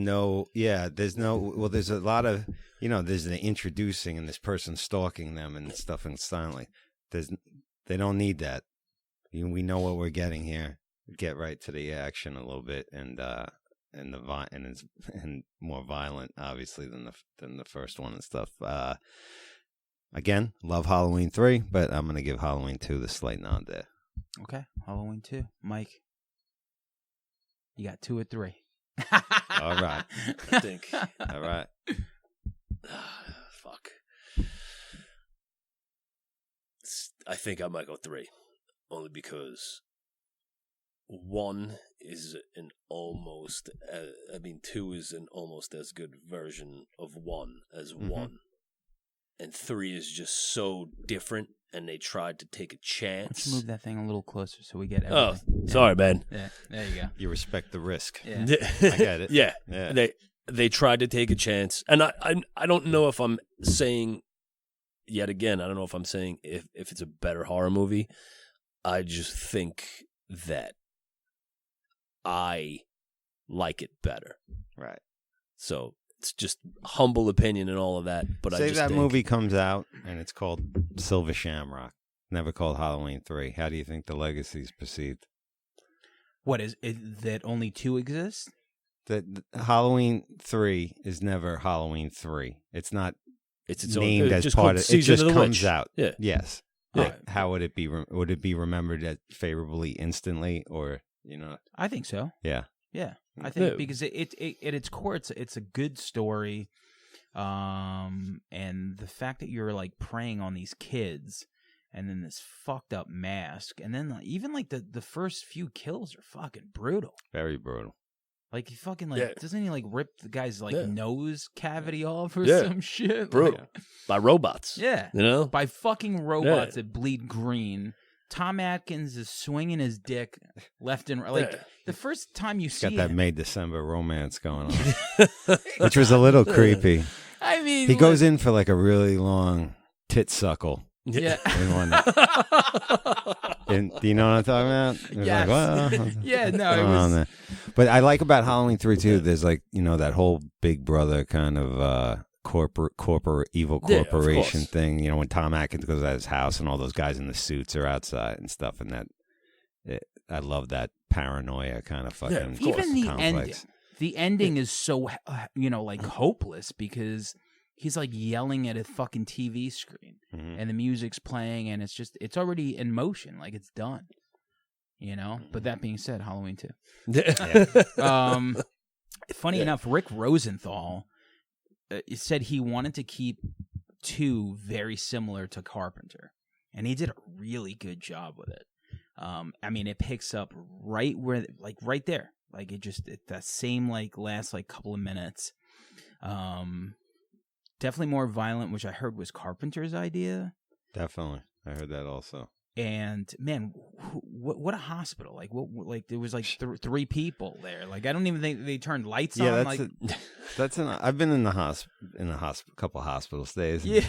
Never. There's always a lot of folk around. Yeah. They never shut any lights off. Maybe it's because of that movie. Yeah, they're like, listen, you guys see what happened. I don't know what's 81. going on, in Haddonfield with their budgetary problems. Maybe they had to cut a lot of electricity or certain wings or something like that. You know what I mean? know. But no security officers. It's very. I didn't even know if I saw a janitor cleaning the floors. Yeah. No, that's about it. It was just like these 2 guys. It was like, and Lance Guest, from the Last Starfighter, trying to fuck Laurie Strode. Like he's just like, okay, listen, you just survived this tragedy. I still want to get my dick wet. Like he just goes in there and he's like completely flirting. Player's gonna play you. yeah. I guess that much. But it just I don't know. It worked, and as time goes on, and maybe it's because the TV shows. I don't know why AMC used to go 1, 4, 5. They would never give 2. I don't know. It's got to be some kind of money fucking licensing thing or thing or licensing. something. It usually is. Yeah, it just never made sense. So I saw 2 less. So as I got I get older, that. I wanted to watch 2 more because it was like, man, it's fucking dark, man. Like, Yeah. Was so 4 and 5 were those like Dimension? yes, Like, and with 2 was like Paramount or something like that, wasn't it? maybe. Maybe the rights to like 2 and 4 were different. or It had to be like that. something Yeah, like because that. I think they're 2 different companies. Yeah, it would always. It's got to like be Yeah. money, because why would they skip 2 to play those other fucking god awful movies? But Rick Rosenthal did it, right? And years later, he makes Resurrection. So he arguably made the best Halloween sequel, and then he made the fucking worst. 21 years later, Halloween Resurrection is arguably probably the worst horror sequel of all time. It's in the conversation, no Right? question. Like, it's the worst horror sequel. Tune in next Halloween when we do the worst horror sequels of all time.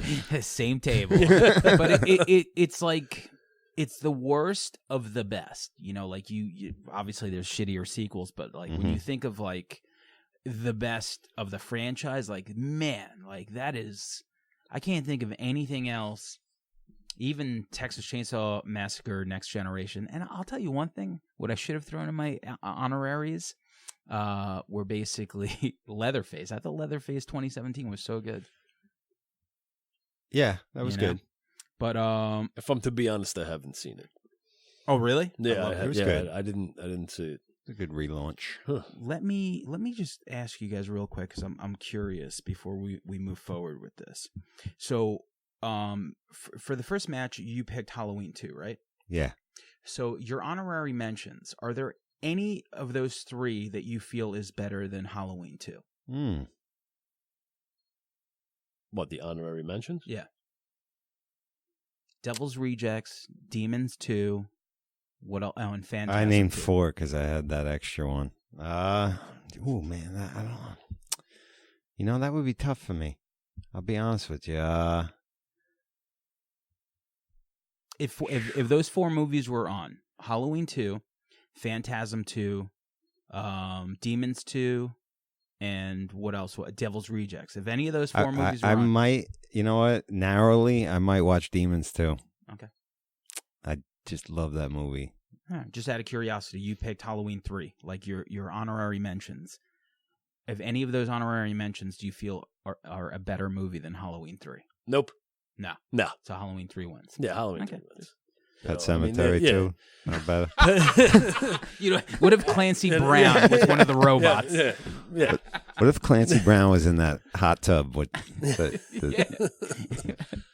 Clancy Brown was one of the robots in that movie, then I'd be wearing the T-shirt right now. All right, so let's go to match number 2. Hellraiser 2 versus Friday the 13th 4. Langan. Ooh. Tough one. It's getting good now. Let's see. I'm going to go Friday the 13th 4. Again, my favorite of the Friday the 13th canon. Shout out to Judy Aronson's Skinny Dip scene. Big fan of Judy Aronson. Is that the girl from Weird Science? Yeah, the dark hair. She is smoking. Smoking. I met her at Chilla Theater. Her and Deb and Hilly signed my Weird Science copy. Yeah.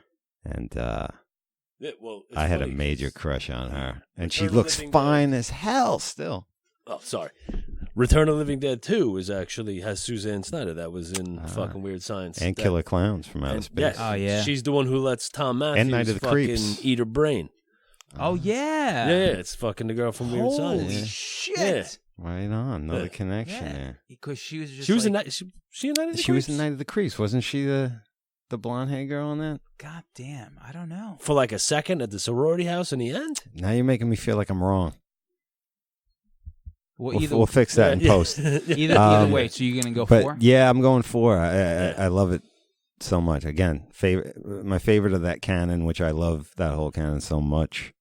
I have to pick 4 over over Hellraiser 2. Yeah. Okay. What is it, 4 or Hellbound? Yeah. All right. God damn it. You know what it is? From like a childhood standpoint, 4 is, I must have watched that movie fucking 300 times. Mm-hmm. From my standpoint now, what do I think is a more interesting movie that like is a little more on the creative side? I think I'm going to have to go with Hellbound. I think I'm going to have to go with Hellraiser 2. Like, just because, like I said, I just feel like the world building in that movie is, like, it gives it so much substance. Yeah. You know what I mean? Like, and 4 is 4. It's fucking great. Yeah. But I just feel like Hellbound is really what took the Hellraiser mythology and actually turned it into something corporeal where it was like, holy shit, like, there's like different dimensions to how deep these movies could go here. And you know what I mean? Friday the 13th is always, there's so many slasher movies. That's one of the greats, obviously, but Hellraiser, Phantasm, so very unique movies. That imagination aren't following driven a formula of anything. And Hellraiser is just its own animal. Yeah. I mean, it wasn't following anything else, and nothing's really been like it either. Yeah, like I feel like even though I love 4, like a lot of times I'm like, I can't wait to see this motherfucker die for the fucking 1,000th time, But in Hellbound, I'm like, holy shit! Like it's like visiting another world. I gotta go, man. This is tough because when I think of best horror movie, if I'm sitting there and I'm watching these two create. Just like the creativity of Hellbound 2, I gotta go Hellraiser 2. It's just fucking bonkers. Everything about it is just horrific. I mean, Jason is Jason, and he does his thing in 4, and arguably the best out of the first 4. But Hellraiser 2 is just on a whole nother level of just batshit. Like, you watch it, and it's, man, that is a horror movie. When you think of a horror movie, like, that's a fucking horror movie all around. Just everything about it, horrific, gore. Yeah, it's just fucking wild. I don't know what I'm gonna pick, but I mean, you know. So when I read these things, I guess I'm just talking a lot because I guess I have to come to terms with it, and I guess I'm gonna go Hellraiser 2. All right. You know, I get it. yeah. So number 3 is going to be the third matchup will be Friday the 13th 6 versus Evil Dead 2. Langan. Evil Dead 2, hands down for me. 6 is great, obviously, but Evil Dead is just that upper crust of fucking horror movies for me. You know, it's on a top tier. Evil Dead 1, great. Evil Dead 2, this is another one of those movies very similar to the first one, but with a couple of more bucks behind it. And it's the Bruce Campbell show, man. I mean, that guy should have won a fucking Oscar for Evil Dead. I mean, what a fucking performance. You know, physically, you know, the scene in the kitchen, flipping himself over. I mean, fucking, what a fucking performance. And he's just carrying that shit, you know. It's amazing. And like you said, just like the first one, it's just complete. I almost feel like it's the same movie. Like, it's like, okay. It is. It's like a do-over. And I'm okay with it. And Army of Darkness was a movie that I wanted to throw into the 16. But just like Aliens, it felt more of like an action movie. Yeah. It's got some Lord of the Rings shit mixing in there with the. But it's still great. I Still mean, great. What did you right? I think What, Army of Darkness. Yeah. Oh, it's fucking. I could watch it over and over again. Me too. Yeah, like that's what when I'm saying. he turns into like the little all the little parts that come from him. Yeah, it's like the thing you made the other day about movies that people that haven't seen. Yeah. When you know, and be like, "Oh, you haven't seen Army of Darkness?" I like being able to be like, "Yo, check that movie out." And then when they watch it and they come to you, like, "Holy shit!" You're like, "Yeah, it's like a fucking told you." It's like watching a great cartoon. You know what I mean? Yeah. Oh, it's fantastic. It's so, fun. Evil Dead versus Friday 6. It's Evil Dead 2, man. Yeah. Yeah, I just from a fucking... And I think that and basically being a remake of the first one, I think it surpasses the first Evil Dead. Oh, for sure. You know No what I mean? question. That is an unquestionable better than the first one sequel. You know? And you're working with the director. I mean, obviously, went on that pretty decent career. Yeah. You know, Yeah. that Sam Raimi fella. But I He did mean, some stuff. you know, he does this low budget whatever movie, gets a couple more bucks behind him, and wow, I mean, what he does with it. I mean, Yeah, it's fucking like amazing. it's just watching like somebody firing on all cylinders creatively. Just 100%. make of this horror bonkers comedy masterpiece. Yeah. The only thing that could touch Evil Dead 2 is Dead Alive. Like, those two movies are of the same planet because they are. What did that director go on? Yeah. I feel like he did some other shit. Yeah, he too. did this movie called Bad Taste. You ever hear it? Oh yeah, of course. Meet the Feebles. Okay, yeah, same. Evil Dead 2 is just, that's just going to be very tough to beat at the moment. Yeah. And then we're going to do last match of round 2, which is going to be Nightmare on Elm Street 3 versus Day of the Dead, which is tough. Ooh. That might be the toughest one yet. Man. Both have two completely different films, but and as fun as Nightmare on Elm Street 3 is, Day of the Dead is just a better film. And if you're talking horror, it's horrific. It's Romero's one of my favorites. I gotta go Day of the Dead over Nightmare on Elm Street 3. It's way more of a serious film. Totally too. Like, what are you in the mood for? Like, something really like soul crushingly depressing horror, or some fun 80s docking. Yeah, exactly. You know what like I mean? you're not making corn dogs while you're watching Day of the Dead. Day of the Dead is just a more important and perfect film for me. I'm gonna go Day of the Dead there. I think it's one of those movies that if you're suicidal and you put that on for the first time, you might kill yourself. Yeah. And if you're not, it'll affect you in some way. Like you'll get to suicide eventually. You know, sit with yourself for a second when it's over. Like, like you'll question anything that's good in like in the Requiem world. for a Dream or Yeah, Red, those are White, so and Blue. wow, Red, White, and Blue. I keep forgetting about that. Now that's That's one of those movies that not enough people have seen. But that's a whole nother topic on another day. Nightmare 3 versus Day of the Dead, Mike. I feel like all right, so Freddy Krueger, the first Nightmare on Elm Street, when I was a kid, fucking, shredded my fucking childhood apart. Yeah. You know what I mean? Like, it was when I saw that for the first time when I was a kid, it was fucking, it scared the shit out of me, you know? By the time Dream Warriors came out, it was more fun than scary. Totally. You know, like it's such a fun movie, and it kind of it took basically what nightmares are fucking made of and turned it into a fucking heavy metal video. He was a pop culture phenomenon at that point. Precisely. Yeah. By that point, it was, Day of the Dead is something that if I was living in the time of like Freddy and I wasn't from Elm Street, I'd be like, whatever, fuck those fucking clowns. You know? Sorry you grew up on the wrong fucking block. You know? But Day of the Dead has that air of unescapable, like you don't like if you're living in that world, like you're fucking dead.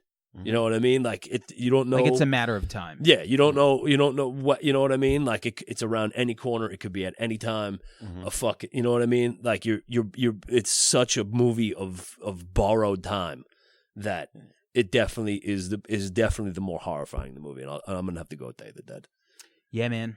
Same. I guess it's a clean sweep for Day of the Dead because it's out of those two.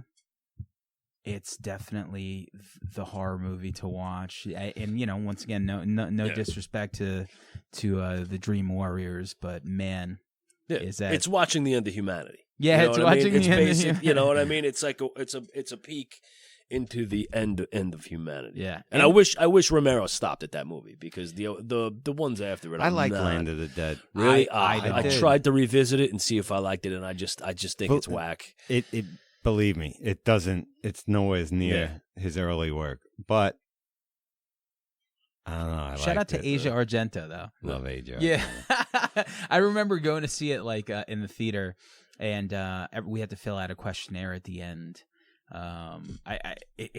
Just describing it, but were we excited? It was 2005, and we were like, "Holy shit! This is the new Romero zombie movie." Yeah. And I remember sitting there thinking, like, after it was done, I was like, "This is terrible." Yeah, a lot of people hate it. I know I'm not in I'm definitely in a minority because I know a lot more people that don't like it. That fucking black guy zombie who was trying to talk, I was just like, "This is not." Yeah. Like somewhere along the way, like I was watching it. And I just kept eating popcorn faster as the movie went on. So I was like, "This is not." I think I like where I get the parts that people don't like about it, believe me, but I did like the whole, like these rich people found a way to, keep their dough and build this isolationist part because that's how shit would go down. Yeah, the people that had money and I like that evolution of the story on where the earth went as the zombie apocalypse went. But yes, misfired on a lot of shit. I just wish they had a character that I gave a fuck about. Yeah, like that. It just when you're gonna hit people. You didn't like those... that fucking slow adult dude with the fucking sniper face. Yeah, if Leguizamo's your fucking best character, I do hate Leguizamo. Yeah, your movie is a fucking failure. Yeah. He makes it really hard not to be racist. Okay, cool. So now we're going to go into round 3. And we're down to the last 2 matchups, the last 4 movies. We can call this the semifinals leading into the finals. This is it. The last 4 movies, the last 4 of the best horror movie sequels of all time. Matchup number 1 is Halloween 2 versus Hellraiser 2. Langan. Wow. I am going to go... man, I'm stumped on this one. Yeah. I got to be honest with you. I like to have enough time to think while you think. Yeah, going first is By like... the time it gets to me, I'm just like, all right. I might change my mind by the time we get around the horn here. Man, shit. I am going to go Halloween 2. I mean, so slightly. I really was about to say Hellraiser 2, but I'm gonna go Halloween 2, slight nod. Do you have a favorite scene of Halloween 2? I do love the killing in the hot tub, that whole sequence and shit like that. Doesn't she like suck on his finger or something? Or, Yeah, it's something so weird. creepy and Yeah, 'cause the gross. hand's so dirty. Yeah, yeah. It's fuck. I'm almost about to change my mind as I'm like thinking. That's why I'm gonna go Halloween 2. And he's the best Michael Myers, I think. Dick Warlock. I totally agree. Totally. Yeah, I'm giving that the nod before I change my mind. Okay. Mike? Dick Warlock? Great name. It is a great name. Porn name.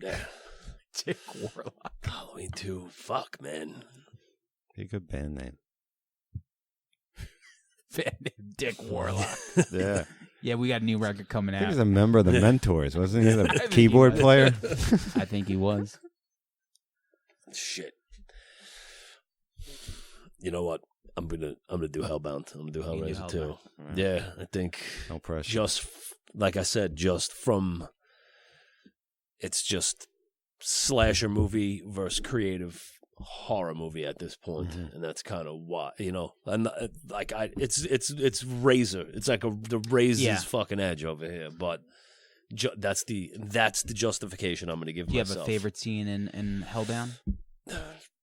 I love just when he fucking the skin falls off her when she's fucking holding her off the fucking cliff. Yeah. You know what I mean? Or that one line when he realizes when he gets in that chamber and everything is fucking ripping him to shreds, and then he comes back out and he's just like, to think I hesitated. You know? It's just fucking shit like that. You know? Hell is that good, people. Yeah. Hell is that good. That it's just like this weird, extreme mix of complete pain and complete pleasure. It's like those ideas are really what kind of... It is a deep, Yeah. it's a deep movie. Yeah. And unlike Halloween 2, which isn't deep at all whatsoever, the one thing I will say, as time goes on, when they introduce the brother and sister thing, I guess it's kind of stupid. You know, like when you think about it, you're like, well, why they have to be related? Why couldn't it just be just some like random person who wants to kill her? Well, it could have been like, he just goes after anybody randomly, like any serial killer. But instead of like, well, if I don't really know that girl, I shouldn't really be involved. He's so narrowly focused on anyone associated with Laurie Strode, But yeah, that's crazy behavior, which I like. I got to go Halloween 2. It's just when I really think about a horror sequel, that is the quintessential horror sequel. It's everything you could possibly want. For me, the chase scenes, Michael, and this is the beginning, like he was always like walking. He was always walking and like she's like crawling, going through the hospital. Then she like fucking like gets to the car. Like there's no escape. Even when she leaves the hospital, she's like, where the fuck am I going to go? right. I think he like fucking popped every He popped tire. all the tires. Yeah, which I mean, I don't know when he had time, but he seems to get around for sure. So I'm going to go Halloween 2, which gives it a 2-1 win. Yeah. And it's going to send it into the Ekes finals. it out. Ekes Razor it out. thin. That's it. Razor thin, like in Goodfellas, slicing the fucking onions. Yeah. Like that kind of thin. You know what I mean? Nice and thin. Or And then the second matchup. garlic, I think. The second matchup is going to be wild. Evil Dead 2 versus Day of the Dead. Langan. Not fair. Oof.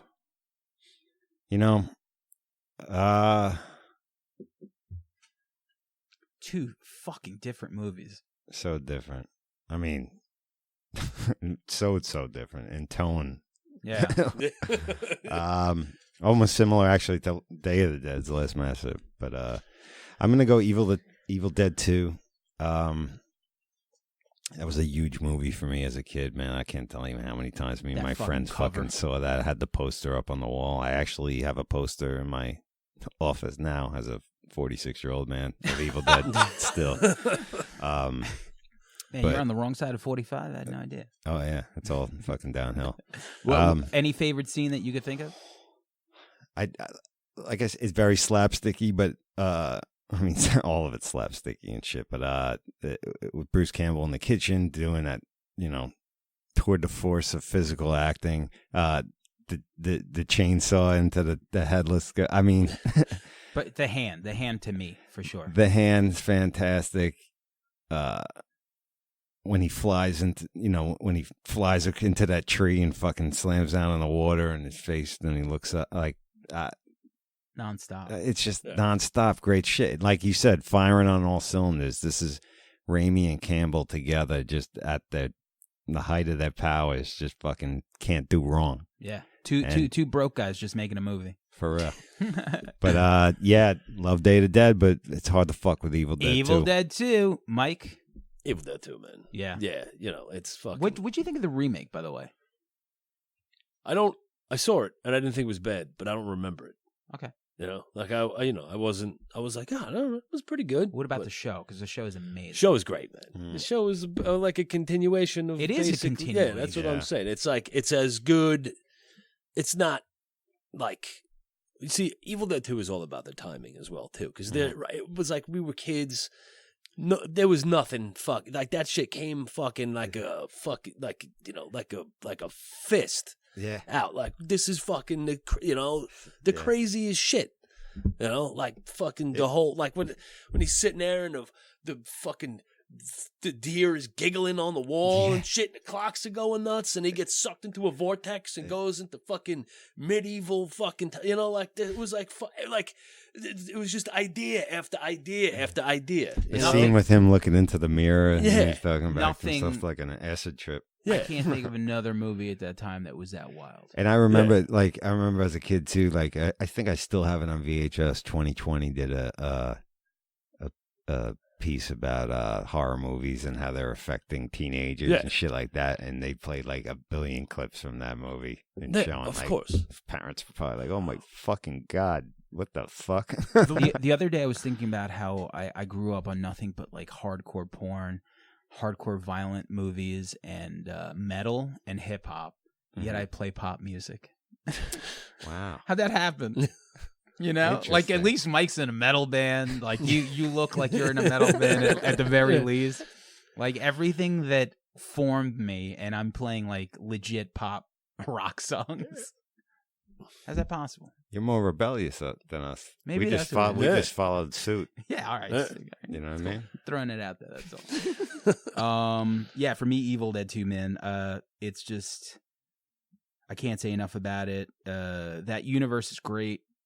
I even loved Army of Darkness. Like I said, the show is fucking great. All that other stuff, but 2, I mean, listen, the fucking deadite that's underneath, the woman, the fat woman. And he's like trying to close the fucking trap door on her head, and the fucking eyeball pops out into the girl's mouth. Yeah.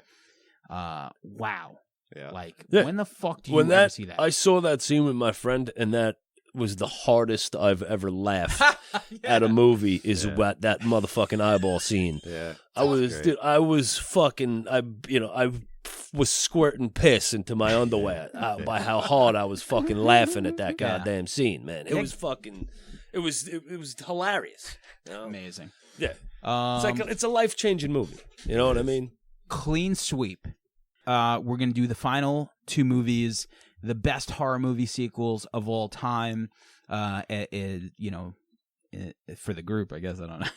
Whoever's listening, I have no idea. For the world, this is for the world. This is definitive, you know. Yeah. And if you don't like it, get your own fucking show. Yeah, get your own podcast. Buy your own fucking shit. Yeah.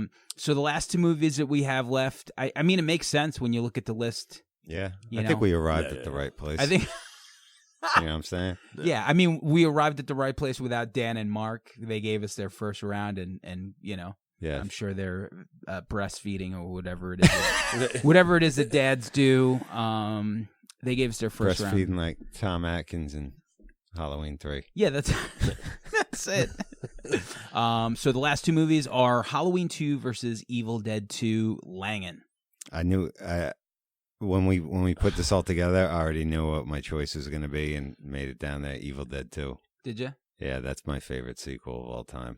Okay. I didn't know how I was going to get there, But you knew you were going to get there. but I had a feeling I was going to get there. Yeah. The movie's just too important to me. I can never watch it enough times. I can never get sick of it. Well, I've said so much about it already too. Plus, you know, I'm a big drum and bass fan. Yeah. I know you are as well, Sam. I like drum and bass, but also with guitar and vocals. Yeah, fuck that shit.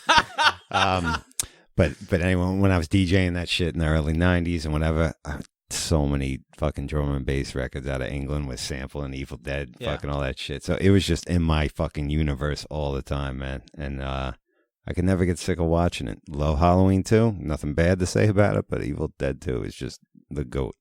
I'm good with my Evil Dead 2 is Evil my Dead 2. favorite sequel of all time. And I like and maybe one of my favorite horror movies And I like of all how time. you linked it back to drum and bass, which I'm very upset about. I drop it in almost every episode because I know you don't like it.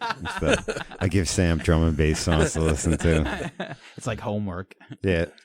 Mike, as owner of the house, we thank you for letting us, The house stack. the House of Stack, for letting us come here and talk utter nonsense on this fucking Halloween, go through the minutia of these sequels. Halloween 2 or Evil Dead 2?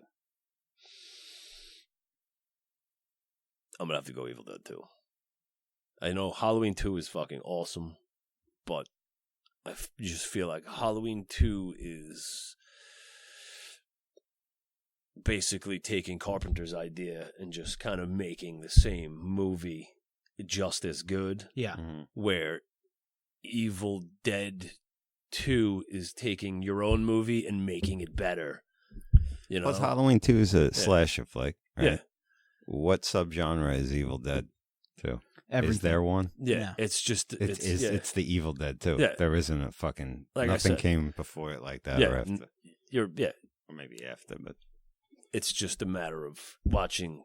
Like I said, it's just watching a million ideas Executed well. played out in front of your face for your entertainment. Yeah. And they're all perfect. They're all perfect. It's like a Yeah. home run. It's like you have. Yeah. Just imagine sitting down, because I'm going to pick Evil Dead. Mhm. It's just Yeah. a clean sweep.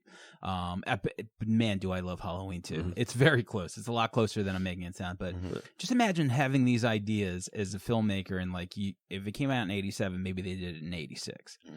All these things that you want to do. Like, I wish I would have seen what that, like, you're sitting there coming up with these parts and these ideas, and like, what is that screening like in like '87, where you show this movie to people and like, what did they think of it? I want to look up a YouTube clip of like Siskel and Ebert talking about Evil Dead 2, because I'm sure it's terrible. Oh yeah, I don't even know what to make of it, man. Yeah, But as a horror fan, though, we ate it the fuck up, you know? It was Yeah. all about that fucking movie, you know? That's it. Clean sweep. it's Yeah. great. Yeah, So No question. ED2, man. according to us, Evil Dead 2 is the greatest horror movie sequel of all time. Fight me. And close behind is Halloween 2. And that makes sense. Mm-hmm. And also Day of the Dead, I guess, would be like number 3, Hellraiser 2. Like, those 4 are definitely, like, you could put those on at any time and you're like, wow, this is fucking great. Any of the movies we Yeah. mentioned tonight, you know, They're all are winners. worth a watch. Yeah. You They're know all what I mean? superstars. If you haven't seen any of them, which, you know, I don't know how that's fucking possible, but Well, we do have, like, you know, like the younger demographic of listeners. do we? No. Because I'm looking around the Facebook group, and Basically, we're ugly and old. I think someone wrote a review of us on iTunes or something. Like, the show's great if you think pop culture died in 1990 something. Didn't someone write something like that? But I loved it.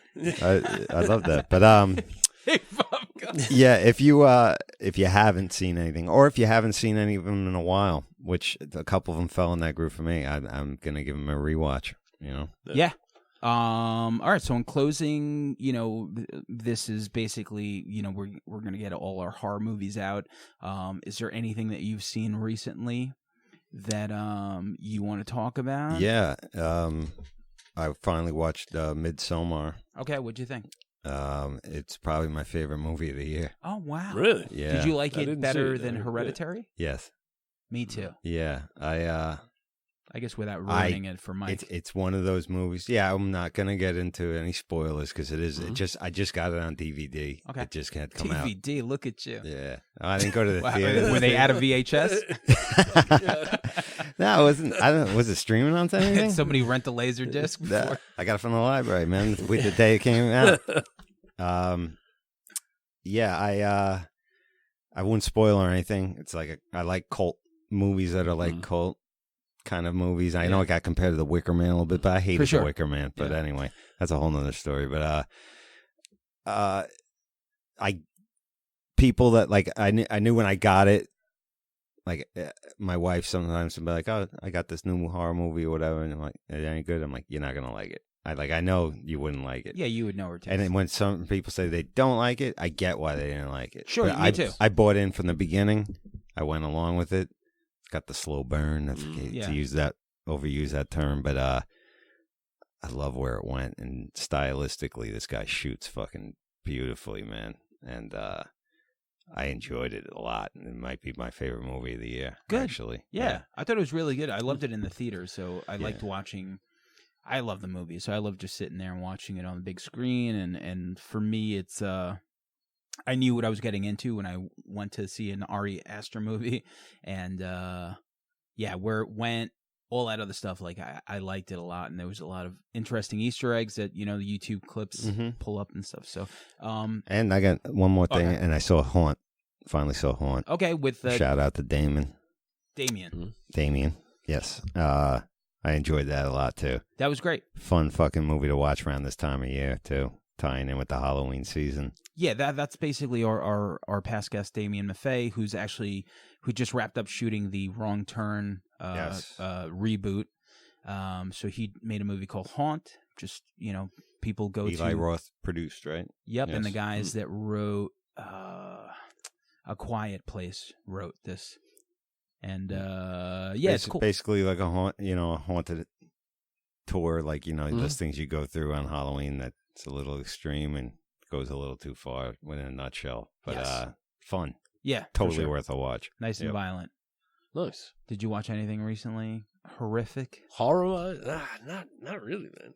I haven't really been watching anything. Really? To be honest with you, in the past, I think the last thing that I saw that I really Demons? Pet Cemetery too. Yeah. I watch old crap all the time. I think the sure. last new Yeah, it was- thing that I saw that I really liked, probably Upgrade. And that was from Upgrade a while was ago. so good. Yeah, Well, they just that was added it to great. HBO Go. Yeah. Mm-hmm. That fucking Yeah. movie blew me away. Like I Yeah. put it Yeah. on, That and I was was a pleasant like, surprise. I Yeah. was expecting nothing. Yeah. Yeah. I was like, this is fucking, and there's some vicious shit that happens No in question. that movie, man. most importantly, how a movie like that does the most with a budget. Mm-hmm. Like that movie did not get released anywhere, and Yeah. you watch it and you're like, this looks like a legit major Mm-hmm. studio movie, because I don't know what they used the budget in the right places. Yeah.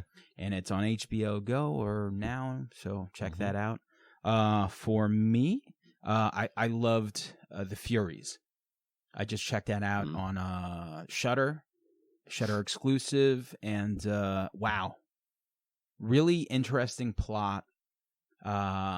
Over the top violence. Like, just there's a scene that I posted on Facebook with one of my band songs where this girl takes an axe to the face, and he, like, the guy with the axe just like slices her face off like it's a cold cut. What a fucking scene. Did you see it? No. Oh, I'll show it to you. I want to. And then the guy who actually, the actor who had the axe, commented on Instagram. He's like, looks like I was having fun in that scene. And I was like, holy shit, the movie's so good. And he wrote, I haven't seen it yet. No, right. I was like, all right, I guess this is just a job for you. But anyway, that's it. Yeah. Furies, Midsommar, and Upgrade. Those are our recommendations. Right. And, listen, like, subscribe, tell people, get us out there, and that's it. Happy Halloween. Yeah, fucking A. Thanks, Mike. No, you bet, man. Pleasure's all on the side of the table, baby. Happy, happy Halloween, Halloween, Halloween. Happy, happy Halloween, Silver Shamrock. Happy, happy Halloween, Halloween, Halloween. Happy, happy Halloween, Silver Shamrock. It's almost time, kids. The clock is ticking. Be in front of your TV sets for the Horathon. And remember the big giveaway at 9. Don't miss it. And don't forget to wear your masks. The clock is ticking. It's almost time. Happy, happy Halloween, Halloween, Halloween. Happy, happy Halloween, Silver Shamrock. Happy, happy Halloween, Halloween, Halloween. Happy, happy Halloween, Silver Shamrock.